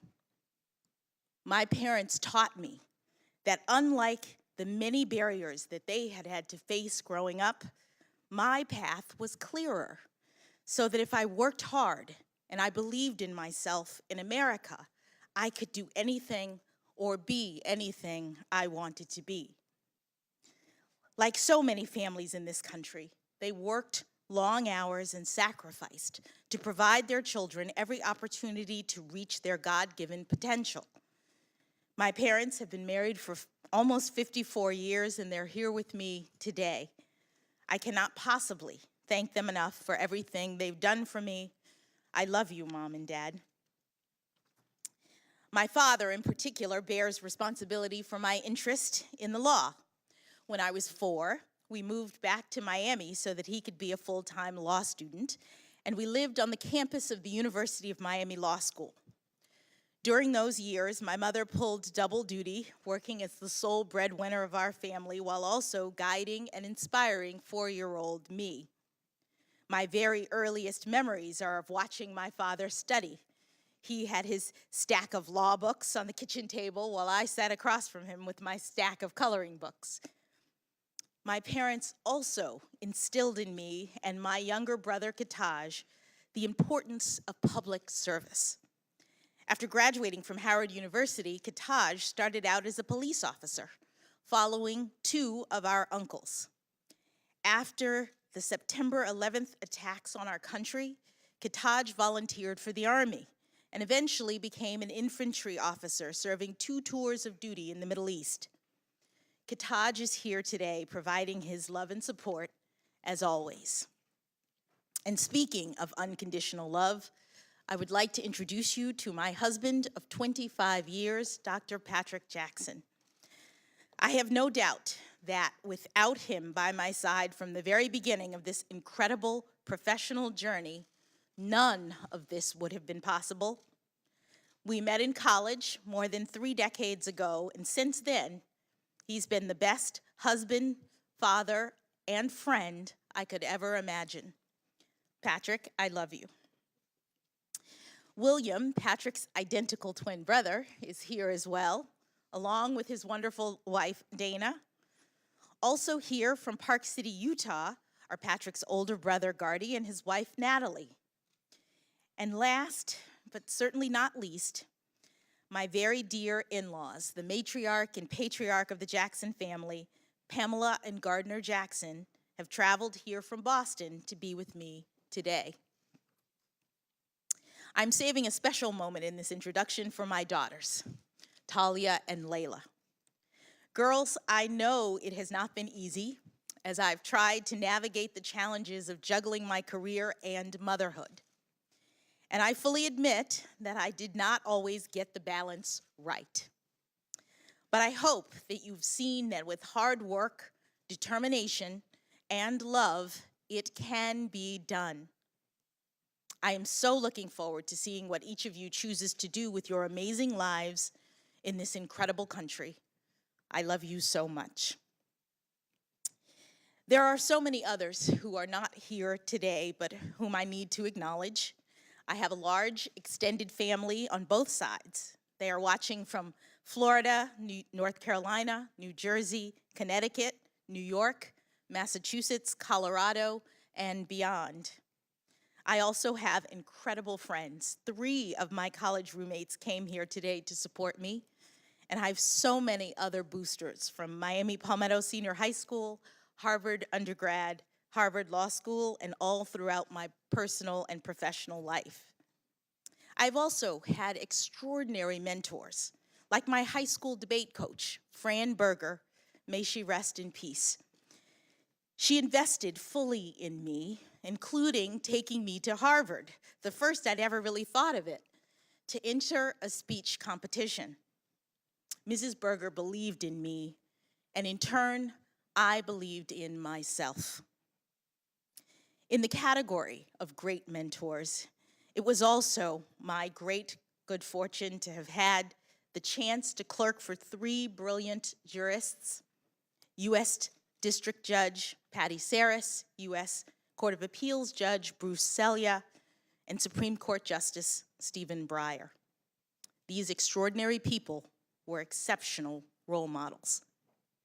Justice Breyer, in particular, not only gave me the greatest job that any young lawyer could ever hope to have, but he also exemplifies what it means to be a Supreme Court justice of the highest level of skill and integrity, civility, and grace. It is extremely humbling to be considered for Justice Breyer's seat, and I know that I could never fill his shoes.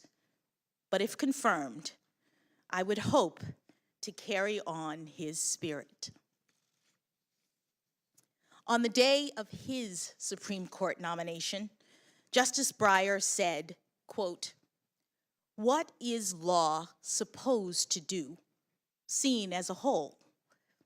It is supposed to allow all people, to live together in a society where they have so many different views, so many different needs, to live together in a way that is more harmonious, that is better, so that they can work productively together." End quote. I could not have said it better myself. Members of this committee, if I am confirmed, I commit to you that I will work productively to support and defend the Constitution and this grand experiment of American democracy that has endured over these past 246 years. I have been a judge for nearly a decade now, and I take that responsibility and my duty to be independent very seriously. I decide cases from a neutral posture. I evaluate the facts, and I interpret and apply the law to the facts of the case before me without fear or favor, consistent with my judicial oath. I know that my role as a judge is a limited one, that the Constitution empowers me only to decide cases and controversies that are properly presented. And I know that my judicial role is further constrained by careful adherence to precedent. Now, in preparing for these hearings, you may have read some of my more than 570 written decisions, and you may have also noticed that my opinions tend to be on the long side. That is because I also believe in transparency, that people should know precisely what I think and the basis for my decision. And all of my professional experiences, including my work as a public defender and as a trial judge, have instilled in me the importance of having each litigant know that the judge in their case has heard them, whether or not their arguments prevail in court. During this hearing, I hope that you will see how much I love our country and the Constitution and the rights that make us free. I stand on the shoulders of so many who have come before me, including Judge Constance Baker Motley, who was the first African-American woman to be appointed to the federal bench and with whom I share a birthday. And like Judge Motley, I have dedicated my career to ensuring that the words engraved on the front of the Supreme Court building, "Equal justice under law," are a reality and not just an ideal. thank you for this historic chance to join the highest court, to work with brilliant colleagues to inspire future generations and to ensure liberty and justice for all. Thank you, Judge Jackson. Well, this is the end of the first day of the first 3 days, which are involving more personal, on a personal level, the senators on the Judiciary Committee. In a way, it's the easiest day because 10 minutes is merely a throat-clearing warm-up for most senators on this committee. Starting tomorrow, there'll be some serious exchange and questions of 30 minutes, and then the following day, 20 minutes for each senator to participate in this. We're looking forward to this opportunity to finally really give you a fulsome opportunity to respond to many of the things that you've heard and to answer direct questions. Members have until Thursday at 5 p.m. to submit questions for the record. We're going to reconvene tomorrow morning at 9 a.m. to begin the 30-minute rounds of questions. We thank all the participants and members of our audience for keeping this dignified, respectful, and civilized, and we hope to continue that tradition tomorrow. At this, the committee stands adjourned. Thank you.